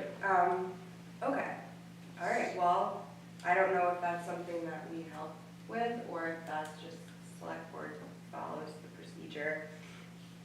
And That'd be a good start. yeah. And I'm not trying to sound like, oh yeah, you guys are doing it right, because I don't know, I'm just learning, but I think, I just think there has to be some level of repercussion and accountability, yeah, because if there isn't, then this will continue to happen, as evidenced by the fact that it is continuing to happen. still happening. And there's nobody holding anybody accountable, and that has to happen. Yeah, Has to. the chasing the tail cycle needs to end and the accountability cycle needs to begin, because we're putting in a lot of work Yes. into this. We're going out to each department head, getting them to do a lot of paperwork, and we just need to figure out the weaknesses so that we can kind of fill the gaps. Gaps, right. So, all right, so this 2005 Peterbilt 330, item, or line number 13 is, it's TBD still. Yep. Right? I'm gonna just write TBD, because we don't know whether they're gonna go. And I asked Linda if she had even just very, very pro forma preliminary warrant article language, like warrant article 1 is gonna be the $110,000 for this truck, dump body and plow. Warrant article, well, not 1, but 3 or 4 as we get down to after the budgets, but, and then there's the next warrant, there's another warrant article for this, there's another warrant article for that, there's a warrant article for the old schoolhouse, there's a warrant article for, all these things. The budget committee wants to see those, because while the town budget, because this is gonna add to the town budget, the town budget right now is at about 8% increase. You add warrant articles to that, you add CIP money to that, and now we're at 9%? That's, no, that can't happen. What is the budget committee comfortable with? 0 increase? The budget committee would be comfortable with a decrease in the town budget. But I don't know, I mean, short of sitting down with every single department head and going through their budget and requiring documentation for line-by-line justification of each expense, like your supplies expense is made up of how many things and how much are they? I mean, literally going through that with them would have to be done to go through and find all the areas where they could cut. Now, there are some overarching ones, like I mentioned, one department consistently budgets and then does not meet all of that budget. They don't spend it all. So, okay, we're not gonna penalize you for being an economist and economizing your budget, but what we are gonna do is cut back, because I don't need to be taking that money from people. So, we're looking at all of those, and I have some help, but it's not just that the ABC doing it. There's, a couple other folks who are working and have copies of the proposed budget and saying, yeah, this needs to be looked at. The ABC went on record Tuesday night and said that town salary increases should not exceed 2.25%. The 2.25% allows for an increase that covers and has a little bit more wiggle room the healthcare increase that the employees will now, because they're going from 7% to 10% plus, everybody's healthcare went up. So the 2.25% should cover that and then some a little bit. Not a lot, but a little bit, so that you're not losing ground. So, in areas where there were 6, 7, 10% increases proposed, no. We, the ABC, will not recommend that. And then, again, other areas, I said we could go through this line by line, but we'll be here for 10 hours going through this line by line. But the selectmen must go through it with a fine tooth comb and find those areas where it can be reduced. Do you see, external factors like healthcare increases, and just costs in general increasing all the time, every year? I mean, how do you? So if you believe that inflation is about 2.8 to 3%, we shouldn't necessarily see an increase in the budget by more than 2.8 to 3%. But even that over the long run is unsustainable. Right? You can't increase something 3% every year. And people will just get taxed out. Right, they'll get taxed out, exactly. Because their paychecks, their social security, those things are not increasing by that same amount. So there has to be a real endeavor to sit down and look at what are the requirements to maintain the town versus, well, what do I want? And what do I portray as a need, but as a want? Yeah. So, you know, and like everybody else in town, tightening belts and making things, extend life on some things, extend the use of other things, going out and rebidding things. Like we, last year and this year, rebid the healthcare costs. We went out and, you know, had Linda go get new costs for things. She also, I think, is looking at the assessors. We've had Avatar for, what, 25 years doing assessing? Is there somebody else out there who might be less expensive? Because we spend an awful lot on assessing every 5 years. And we account for that on a yearly basis. We put into the budget $135,000 or so per year, so that in 5 years, when they do the reassessment, we have all the money to pay the assessor. But those things, that should be looked at. You know, buying paper. How do we buy paper? We go through a ton of paper. Yeah. How do we buy paper? Do you go out and say, okay, WB Mason, okay, Staples, and okay, Amazon? I'm gonna need 150 cases of paper for the year. Let's get a cost estimate from each one of these and see which one is more affordable. And, oh, by the way, do we team with the school and the library? And on a municipal standpoint, and the SAU, I think, should be doing this, so maybe not us in the school, is, okay, between town hall, DPW, the library, we buy 300 cases of paper. Is there a better place or a better discount, volume discount, if I buy all 300 and just apportion the cost? But it's one single order for 300 cases, or, you know, or 3 orders for 100 cases at a time. As Do for you have delivery. subcommittees of the ABC? You said some others were helping to like go line by line, but no, No. it's just like somebody volunteers we're to be lucky like, okay, that- who's going to, we Yeah. did. We're lucky we have enough members to run the board. I am looking for more, if anybody wants to join the ABC. I'm looking for people. It hits your pocketbook. Tell people no other committee in town has as direct an impact on your pocketbook as the ABC. So, anyway, let's Well, thank keep you moving for on these. explaining. All right. So Back the to next Joy. line, 22. Next line is 22. We received a request form for a refurbished ambulance. With that no other information. I will read you what information I have. The proposed, so line 31, you'll notice, is a 2005 GMC truck called 4-Engine 1. No, that's the- line 38. Nope, 4-engine 2. 4-engine 1 is 28, line 28.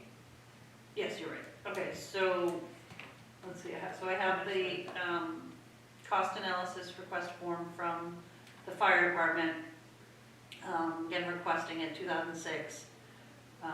It would be in addition to the fleet, but at the same time, it would replace that 2005 GMC. So the GMC is a fire engine, we're replacing it with an ambulance. I don't understand, like, yeah, They don't perform the same functions. Do we not need an extra fire engine? so, I don't know, again, these are questions to ask. I know, I tried to get Chief, Michael, yeah. So, but it's Thursday, so we can't. It's Thursday, he can't, but I also called a couple of times to, Okay. that's okay. so cost to repair, we did not receive an estimated cost to repair because it would be in addition to the fleet. Cost to rent, not feasible to rent an ambulance.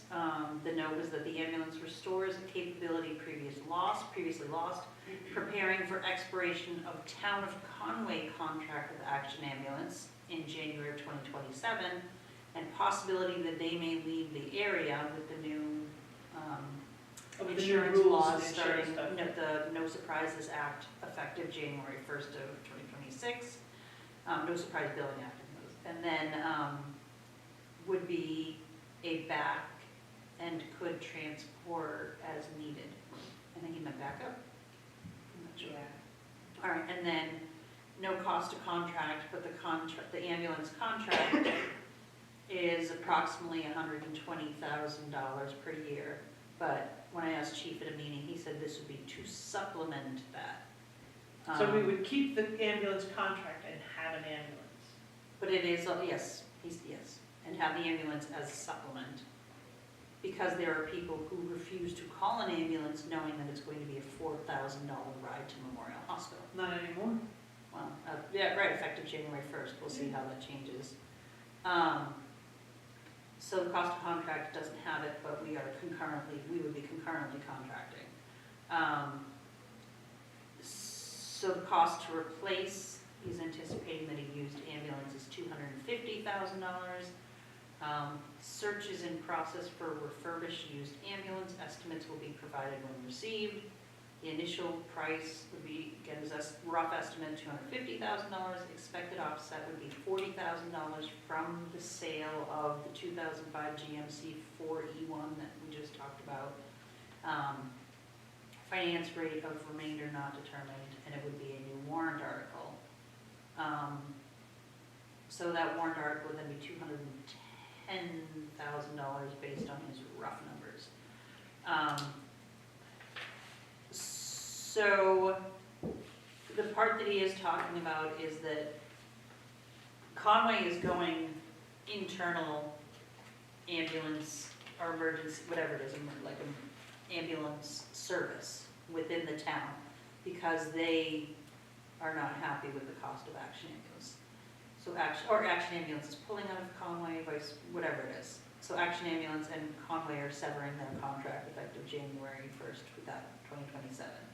We are contracted with Action Ambulance in a 6-town contract, including Freedom, Albany, Eaton, Tamworth, Ossipee. Is that the 6? Something like that. Are they down off of 41?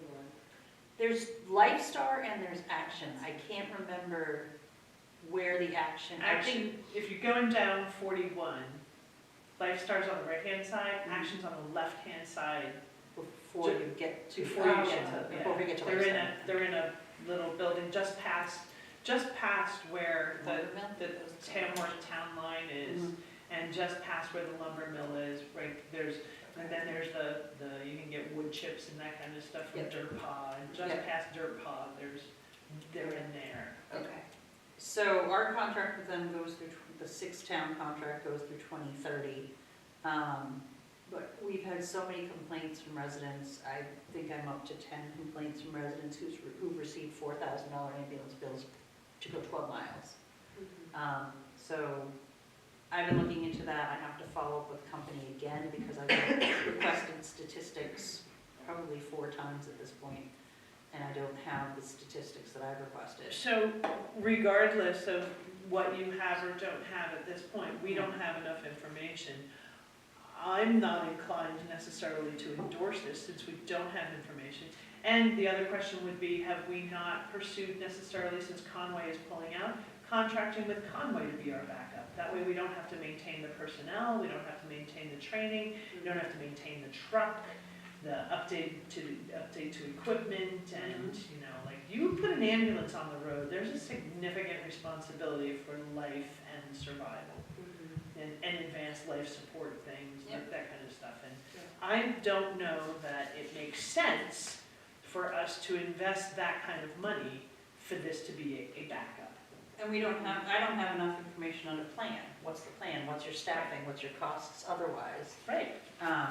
Training, hiring, Right. I mean, it's a new department, I wouldn't consider it the fire, it's fire, emergency, and ambulance? Yeah, yeah. Or rest. And the skills and qualifications are not exactly the same. You Right, have you know, firefighters who are EMT trained, lots of them sometimes, but there's also different levels of EMT training where you need, and you're gonna need that on call, even if we're a backup, you need it on call, 24 hours a day? Sorry, so we would want, so the information that we would want would be the costs for training, for staffing, for outfitting the rig, right? Yeah. I mean, it's a Maintenance. whole feasibility study. Right. I put that under our is where it comes back to that process where I don't know if it's okay for us to say, as the CIC, we want a full feasibility study. Well, at this point, we would not recommend because we don't have enough information. So I think the next step is to go back to Chief And Brooks we with these can- questions. Yeah. Or just recommend to the select board that a feasibility study for a new ambulance be done, Yeah. period. You Yeah. don't even have to go back to chief, Yeah, I don't think. I mean, we could. Because you're just gonna send him through his grommet, trying to jump through hoops to give us some level of information for something that I don't think he can, I mean, he's got a month. Mhm. Yeah, for this year, I don't think that and he has 2026 as the year to push. To put it on the warrant. Right, you could put it on next year's 2027. warrant. Yeah, so we recommend 2027 at the soonest. No, I wouldn't even After- say that. I would say that we recommend a feasibility study to look at whether or not this is actually a good idea. Okay. Yeah. Consider feasibility study for new ambulance and department, and that's what I have as, So basically, yeah, recommend that, we do not recommend it being on the 2026 warrant. No. okay. Especially since we don't really, we don't have any information. Yeah. Do we recommend that he still sell 4-engine one? Again, there's no information about why would he sell that. But then I have to type up the disposal decommissioning policy. Right. Do we put that as, just as a question back to Chief Brooks, or Which- on the selling? On the selling of 4-engine one? I can advise him that we're recommending to not put it, courtesy, right? You just let him know that we don't recommend putting it on the 2026 warrant. And that, we recommend you finding out all this information even before bringing it to. Well, I think she was he's talking gone to the about select board, the because I 4-engine was at one. one of the meetings and he. I asked about it. Yeah. I saw it on the CIP and I asked him about it, and he said, well, yeah, it would be the supplemental, not replacing it, So and we're preparing for still- the future. So we're still paying Action. Yes, we have a So- contract through 2030 with Action. Right. So then maybe we consider it for when that is up, unless there's like such a drastic price change or such a drastic drop in service. Well, I think that's where the feasibility study comes in. That gives you need, requirements, need, and timing. I don't even, I hesitate to call it a feasibility study, but I feel like he needs a plan. But yes, Whatever you it's want the to call same it. thing, yeah. We need information and a plan. Yeah. And if we don't ask him for the specific information. We tell him he needs to go get information to justify. A new department. Because you don't want to tell him how to suck an egg. You just tell him you need the egg. Done it. But, Yeah, I think I sorry. get what you're saying. All right, so the next item is. Sorry, we use that in the military all the time. Don't tell them how to suck an egg. Tell them you need the egg. Yes, ma'am. All right, so next line is 31, it's general government, Wait. What did we decide about the 4-engine one? that I need to do the disposal decommissioning policy. Regardless of whether you need to do the disposal and decommissioning policy, that's secondary to, do we need to sell this and why? Why are we getting rid of an engine with no replacement for it? I think I'd just call him and ask him. Well, the purpose was to fund the ambulance. I Right, understand that, so- but again, we go back to, we're selling an engine to fund an ambulance. Do we not need that engine? Do we still sell it? If we're not buying an ambulance, do we still sell this? And if we do, okay, we have $40,000, is 4-engine 2 and whatever else we have, fire, general government fire, yeah, 4-engine 2, is 4-engine 2 the singular fire truck going to be enough to handle our needs?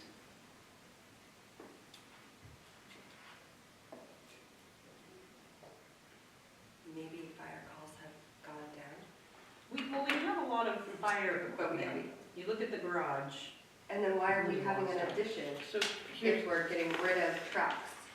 well, yeah, here's the other thing is we don't have that. We don't have do we have a list somewhere of his fleet? no, Okay, so maybe we could get that. Wait a minute. We do, but it's a little bit, for some reason this is, well, this, yeah, like I said, so this one is just the next 5 years. hang on, we do have more on fire, it's just, they got pushed down, so it's all separated. Yeah, but it doesn't tell you how many trucks. This is all the stuff that is from a improvement plan that he wants to either upgrade, replace. Well, they should, the repair. whole fleet should be on here, I believe. Exactly, but I think so it is, I think it is, so let me just unfilter. It is, it's just, there, it's like down on 30. well, and it's also, yeah, like 22, and the next one's 28, so 23, 24, 25, 26, and 27 are not showing. They're hidden. So you, like, if you go to 22 to 28, there's Oh, 6 okay. vehicles in there that aren't showing, Okay. because she hid the Oh, I lines. see. Yeah, Because they're probably not due for replacement until, we don't have 10 years, back. years for Yeah. replacement for a bunch of them. Oh, we had, portable radio replacement, I didn't filter for it because my estimated year had a question mark in it, 2026 question mark, so I have to put those back in.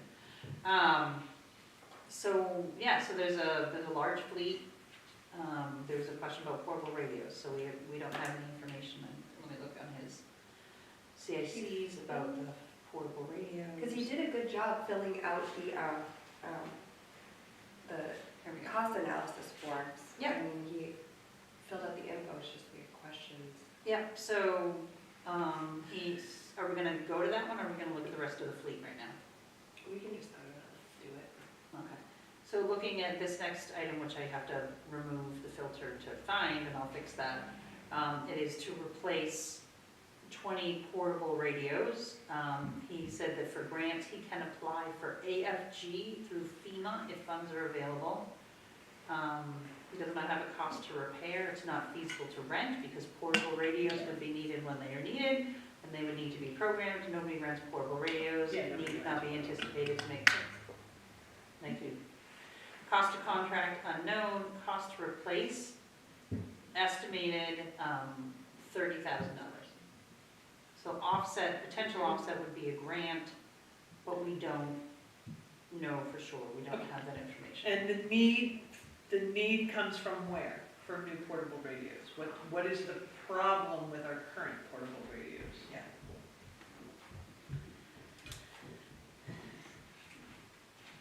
I mean, they might just be outdated technology, or they might be old and worn and not holding charges anymore, and, whatever. Or you can't get batteries for them because that's an old discontinued model kind of thing, but But whatever the reason, what is the reason? what's the reason, right? What's the rationale for requesting $30,000 for new portable radios?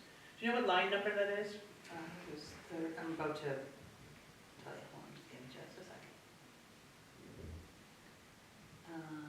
37. Line 37. All right, I've just removed the filter.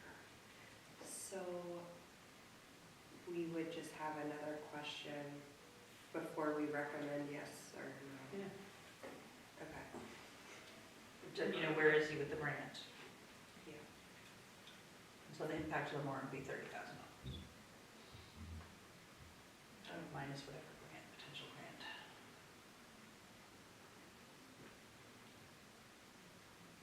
Progress improvement. Yeah, to me, if there's a significant grant that covers most of it, Go for it. go for it. All right, and then he also had tentatively to replace the 2006 Kawasaki ATV for approximately $40,000. What line number is that? That is missing because I had a question mark after it. So it was line 78.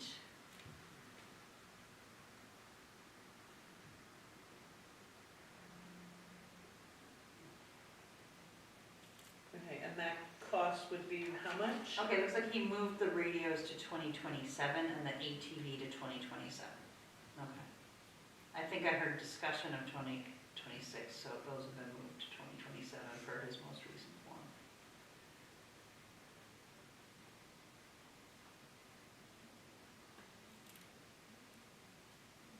All right, so I'll update Because 2027 looks like it might be.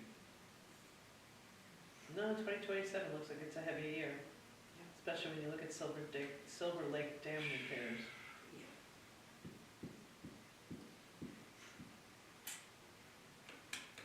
So we could recommend that he just Look into the grant. looks into it. Continue. Okay.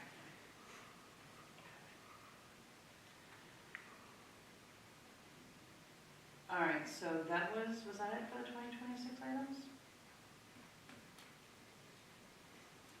For fire, Oh, that's fire, okay, I'm like, where's my filter? so Chesky? Oh, no. That, yeah. town hall front porch facing Village Road, Yep, so I think Linda was there's nothing. Yeah, I want to say, well, I think there was discussion of grants, because it is a historical building, if I recall, so I have to follow up on that one. And then the lower entrance on the police side, Yep, same.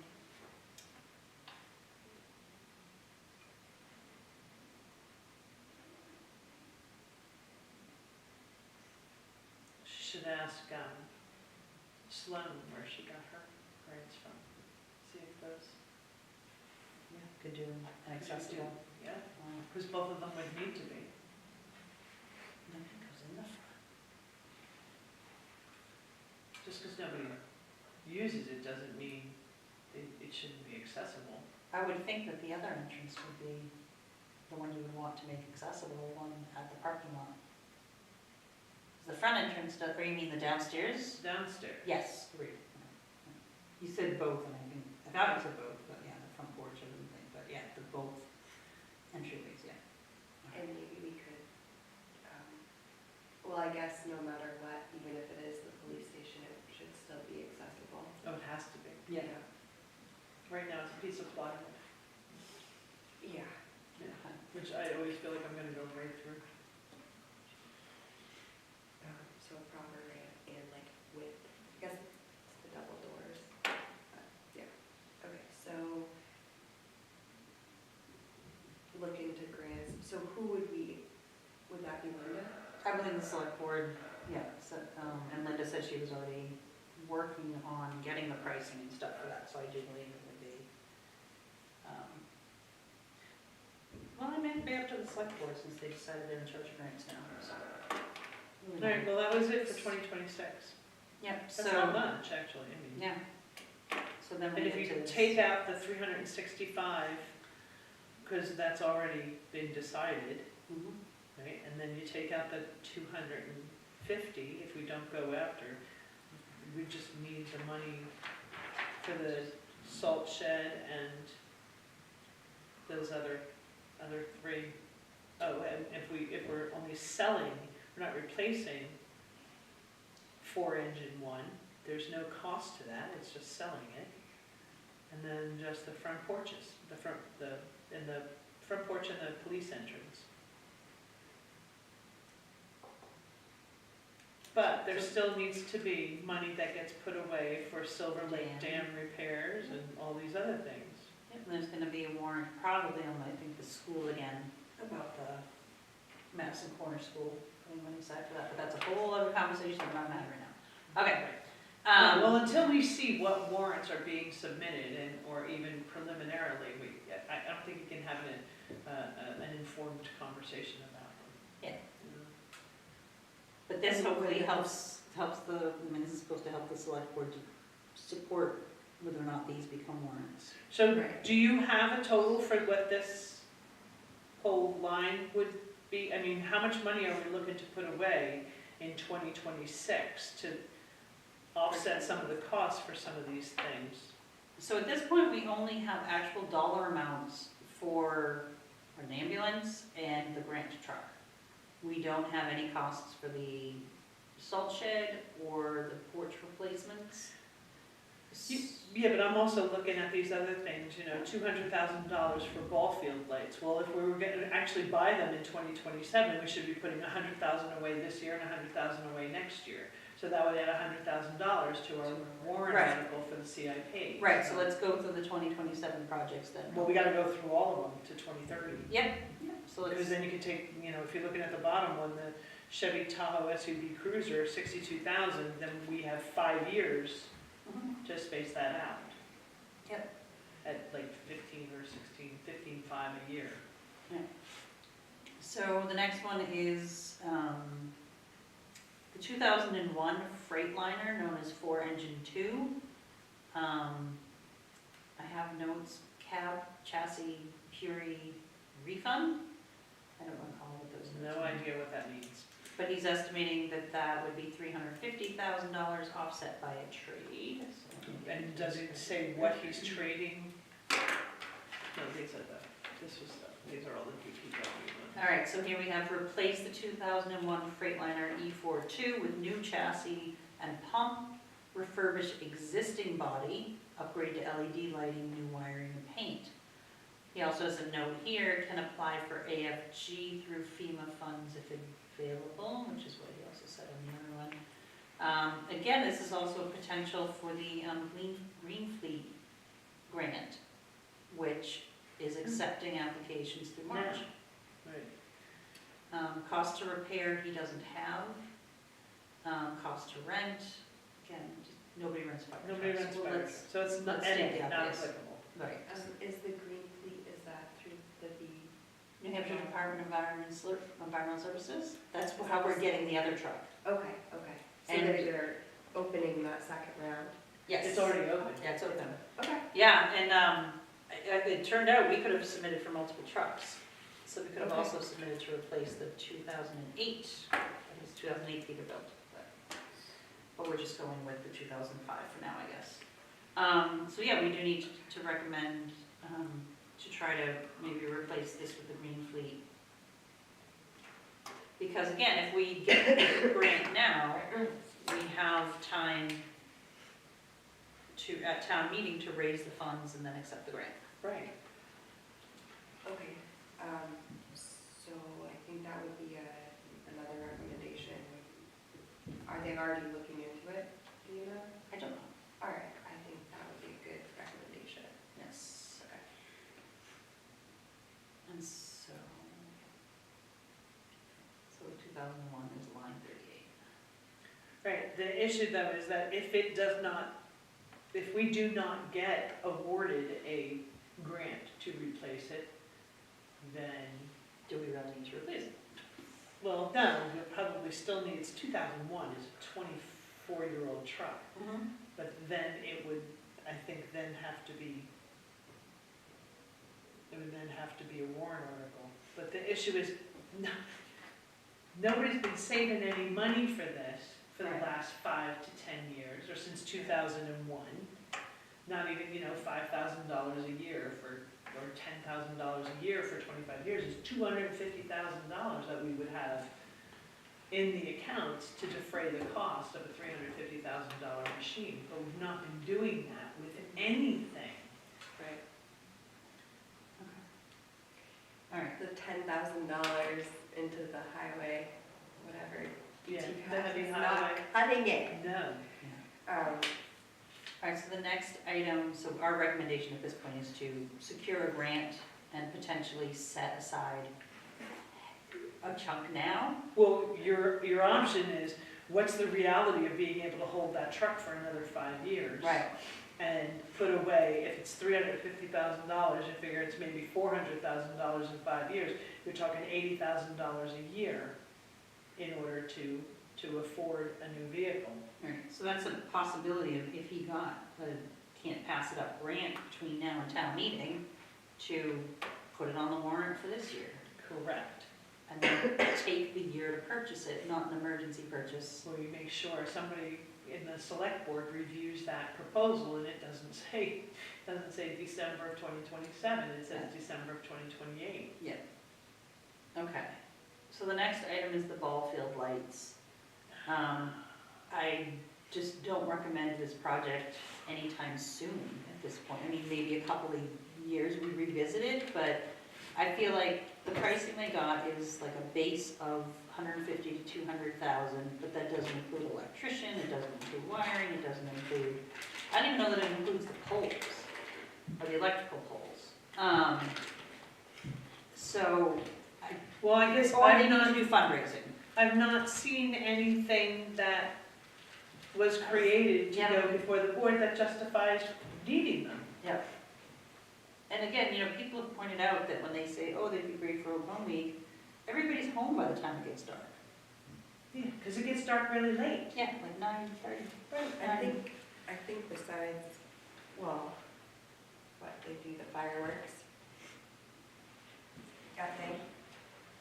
Yeah, that's why they do the fireworks at like 9:30 or something, is because it's still light out. So the ball field lights, I don't wanna see anything until we see grants, until we see fundraising. Town fundraising. Yeah. A master plan for a ward parcel. Yeah, We don't have to wait, I guess, but seriously. yeah, so I would almost recommend putting that even 2028 or later, but. But who does that go under? That's under general government buildings, which is the select board. Okay.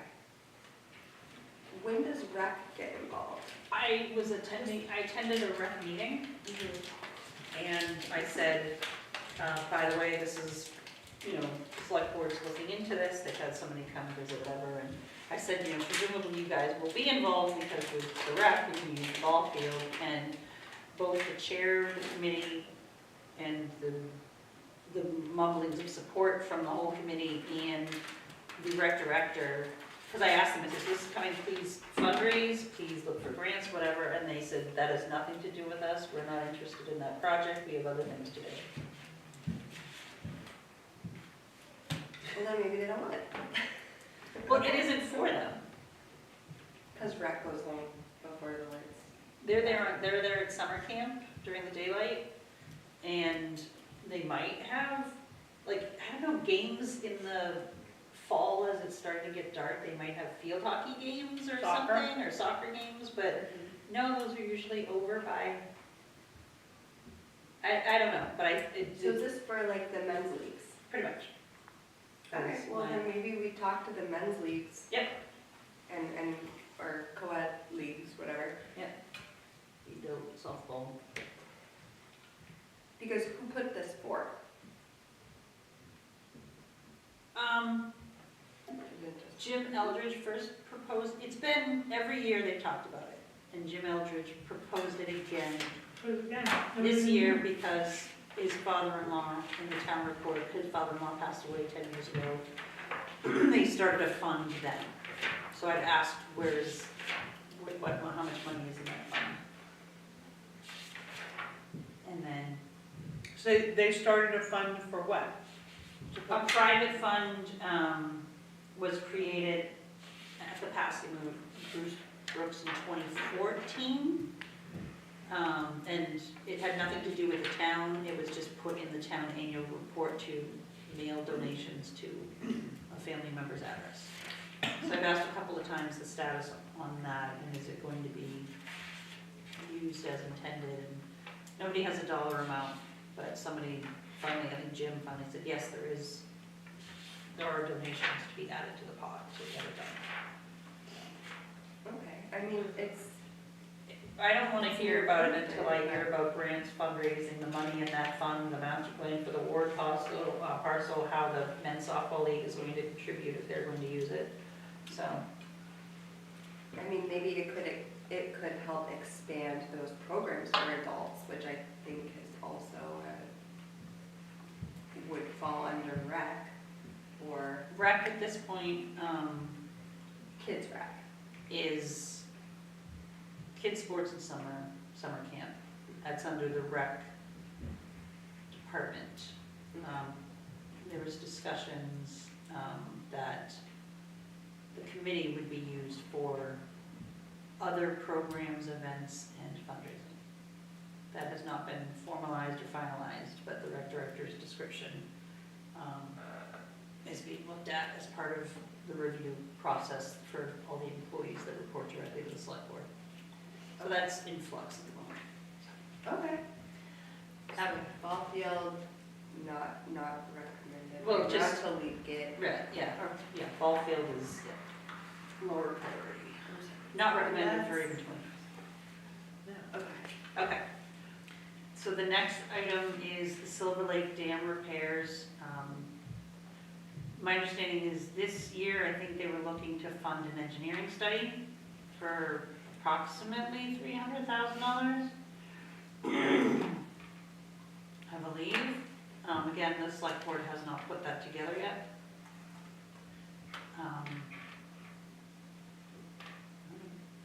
They're looking to fund the assessment study, Engineering study.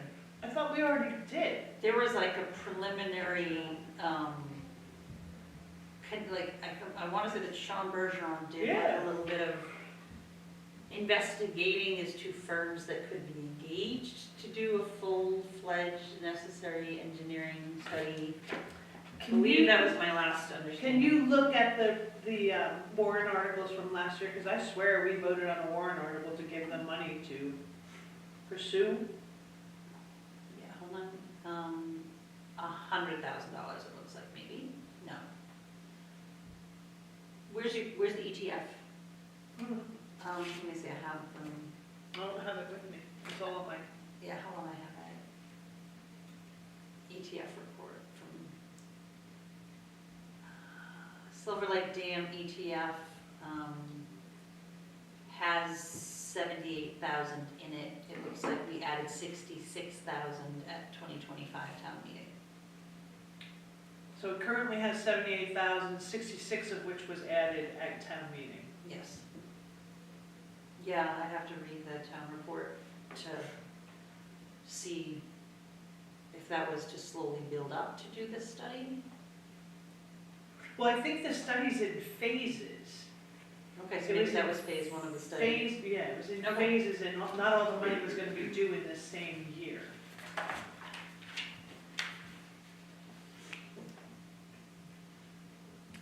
But this doesn't ask for money for this isn't asking for the money for the feasibility study or the assessment or anything. This is asking for the repairs, 2 million for the repairs.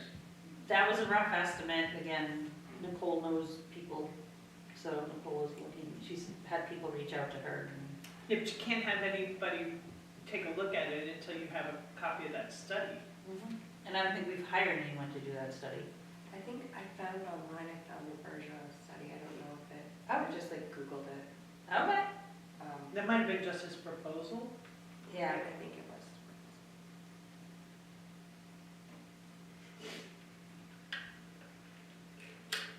All right, so I think honestly, our recommendation is to nail down the timeline and how much money we're gonna need when. Like, I feel like we need to know what is the process, what are the phases, and yeah, Well, part of me says we know we're gonna need a pretty good amount of money. yeah, Should we not be at least putting something in for Yeah. this year? yeah, we should, Not obviously the whole 2 million, but right. What if we didn't have a dam 50,000? anymore? I think the comment was that the shoreline would be Drop 8 feet. dropped by 7 feet, 8 feet. And that The, was, the lake would drop by 7 to 8 feet, and it would damage property values of those individuals who live along the lake. Right. I think it would be. Well, it's rocks at a certain point, and they said that some of the islands would be a lot bigger. And that, yeah, no, like the drop would not be attractive or, desirable for the property values, so. And honestly, as a town, we rely on those property values and their taxes for income, so. Yeah. Yeah.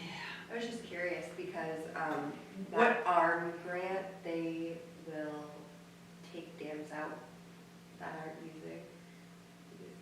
If What we is it? didn't need it, ARM? it was an ARM, it's a, Not that- adjustable rate mortgage. Yeah, not adjustable I mortgage. don't remember what it stands for, but it's basically for the DES to come in and do like a study and then a watershed study on wetlands surrounding it. So if it was to the benefit of the town. So to take it. DES would do the. That's what I'm writing down, yeah. And also, so the watershed management study is being performed, but it's not including the structural part of the dam. I can contact that committee and see if it's at least including the impact of the failure of the dam. It's like it hasn't been working right for what, 5 years? Has it dropped 8 feet? No, it's, they are able to control the flow because they let some of it out, I think when there's high rains and you need to have And they let some some of it out in trickle to winter. keep the plants alive downstream. Mm-hmm. So they do control it. So, But it has So we it wanna has keep a it. walking path on the top of it, which is Which was repaired a condemned, couple years basically. ago. You're not allowed to use it. They've closed it because it's potentially unsafe. I've never been there. we raised money to fix it. Or they closed it because the whole dam is unsafe. Because we was in one Never article a even couple seen years it. ago. I don't even have any idea where it is. Right. I never get past the beach. I think it's on the way to the beach, isn't it? I Like don't in know. between the boat ramp and the, or near the boat ramp? Yeah, it's at the boat ramp. Yeah, just before the boat ramp, isn't it, or something? Yeah. So, yeah. But the ARM grant doesn't really work. I was trying to figure out if there are any other But there types. might be other grants. If the ARM grant removed the dam and we built a new one, like next to it, rather than trying to repair that one, built a new one in front of it, and then they took the old one away. With a different grant? Yeah. I didn't ask for that. Well, Yeah, some sort of an infrastructure. I think rebuilding I grant. think the idea is that it's helping downstream and Yes. it's getting rid of dams that maybe are like inhibiting salmon from going up and things like that, so maybe it doesn't really apply to I don't know us. about it. Okay, So so we dam, we want to figure out, Would we only put, I honestly want to aim a little higher, and is it only for repairs, or would it also be for replacement? We'd have to read the warrant article, Right. which I have somewhere. grants. and Well, we don't stuff. have a warrant article for this yet. The one last year that set aside money. Oh, it set aside money just to do, it had nothing to do with repairs and replacement, it had to do with the assessment. Improvement. Silver Lake Dam Improvement ETF was created by a warrant article in 2023 to see if the town will vote to establish a Silver Lake Dam Improvement Expendable Trust Fund per RSA law for the purposes of engineering, design, review, repairs, and improvements to the Silver Lake Dam, and to raise and appropriate the sum of $30,000 to be deposited into the fund, further to name the selectmen as agents to expend from the fund. That's pretty broad. So then we have spent money on it, because that was 30, and we put in another 66, that would have made it 96, there's only 78 in there. Yeah, so we probably Spent money money, on Bergeron services to do that, to do, or part of phase one. yeah, so, all right.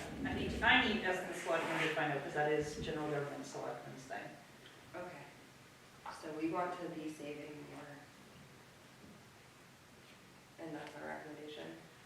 Yeah, do we know how much, or just to be determined?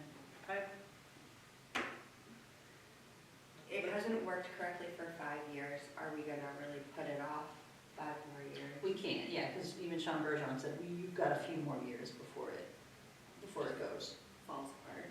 So my inclination is even to put more in, but it's hard to do that without knowing How what much? needs to be done. Right. Because we've got 78 towards a study, but is that gonna cover it? Yeah, so where are we? Where are we with phase one?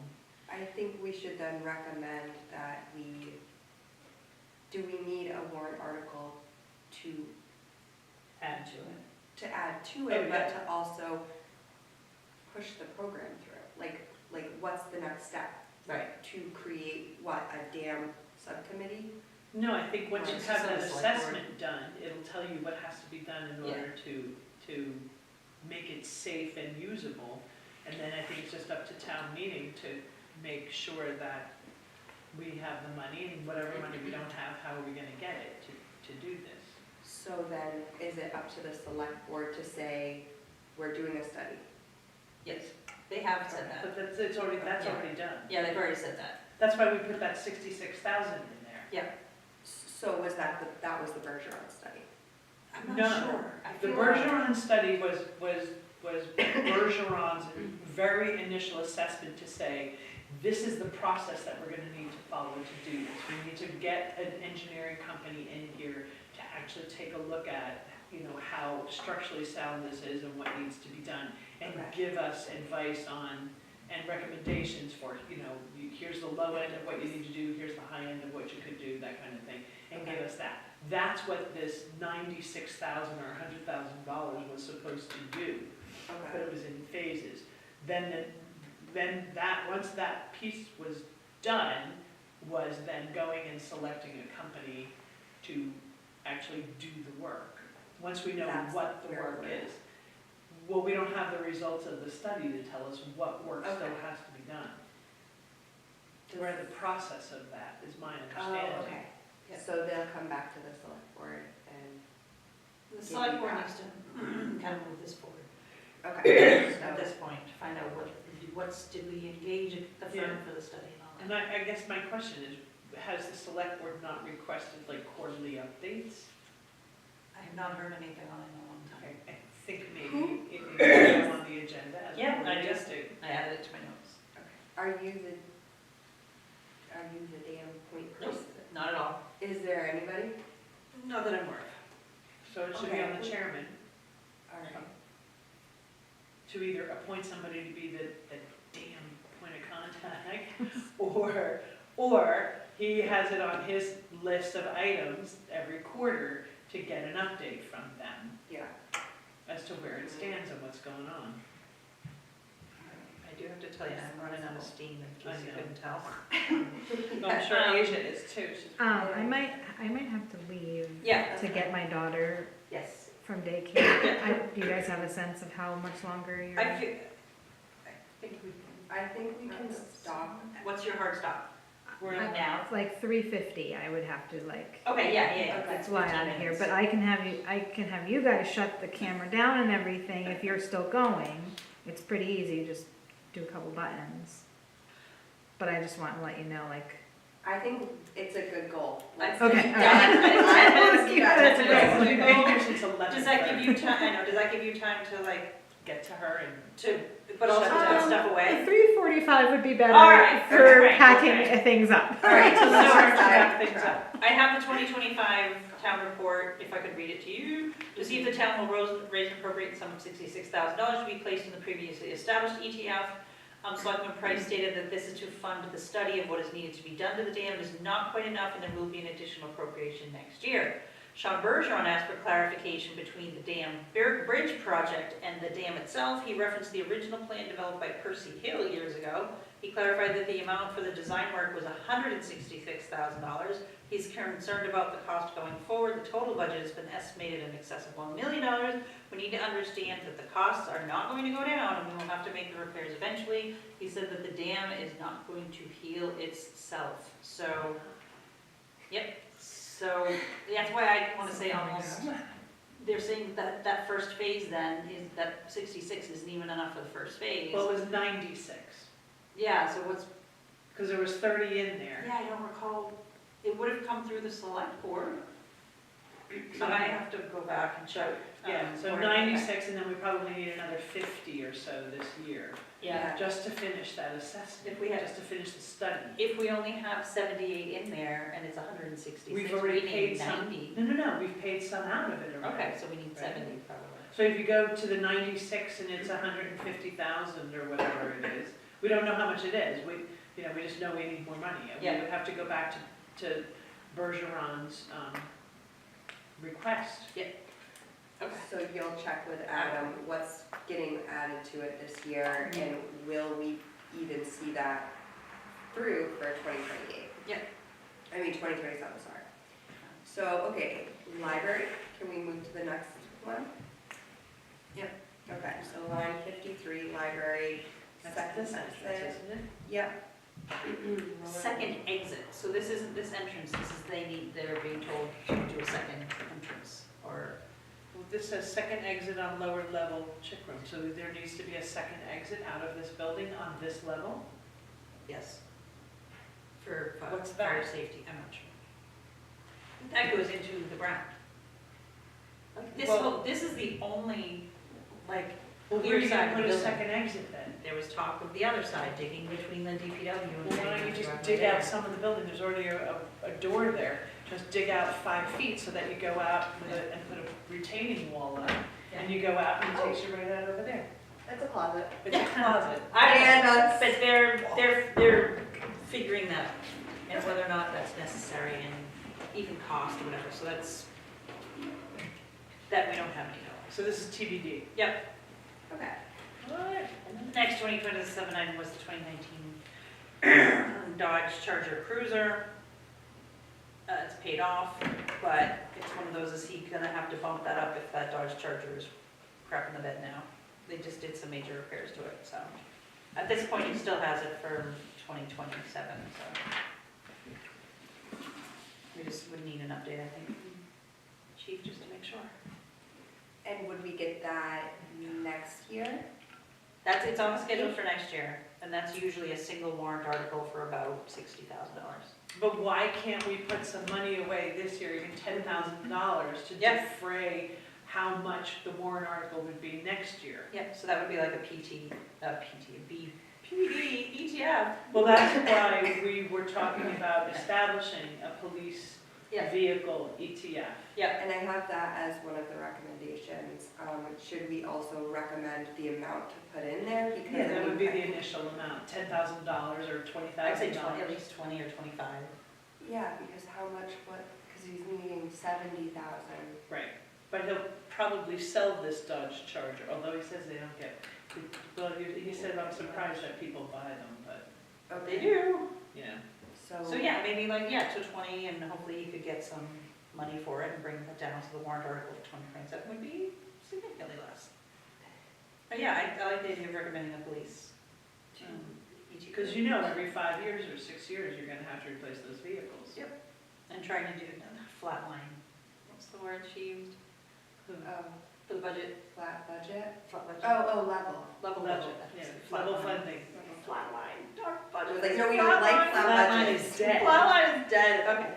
Okay, so, Our budget us, is after dead. this. So 20,000, add 20,000 to that ETF for Oh, I put 25, 25.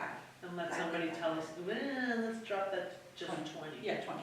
But the thing is, so once we have this, and if Joy can add it into the spreadsheet, we can kind of mimic the one that the school does. Yeah, I just see those again.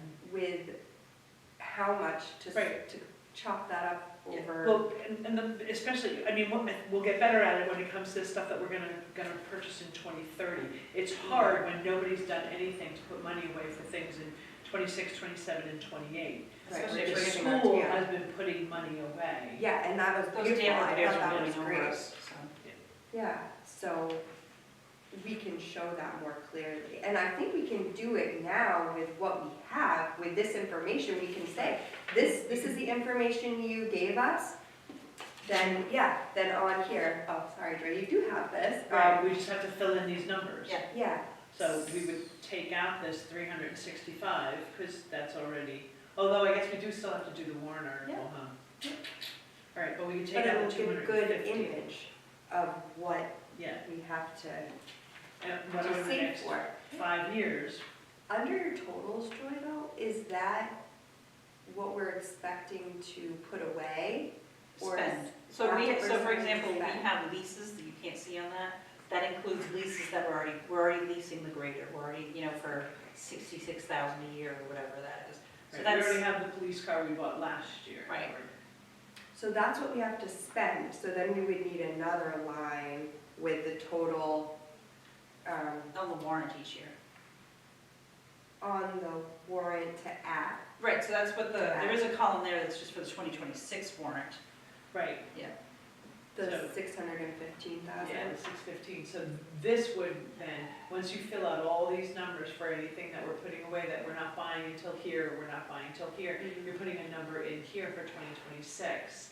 Then we would have in this 27, 28, 29, 30, you would see that so that you could achieve. Although once it hits, yeah, honestly, once it hits budget, like a annual budget line in notes due, it would kind of come off of this. Because then that's budget is kind of separate from Correct. CIP. Yeah, so I gotta pull that stuff off Right, so, and use those columns just for anticipated impact to warrant. correct. Yeah, okay. And so then, you would have those numbers going forward, and you would be able to see where the library roof replacement over the children's section is not until 2030. It's gonna cost us 15,000. That's 5 years from now, so we put away $3,000 a year. Yeah.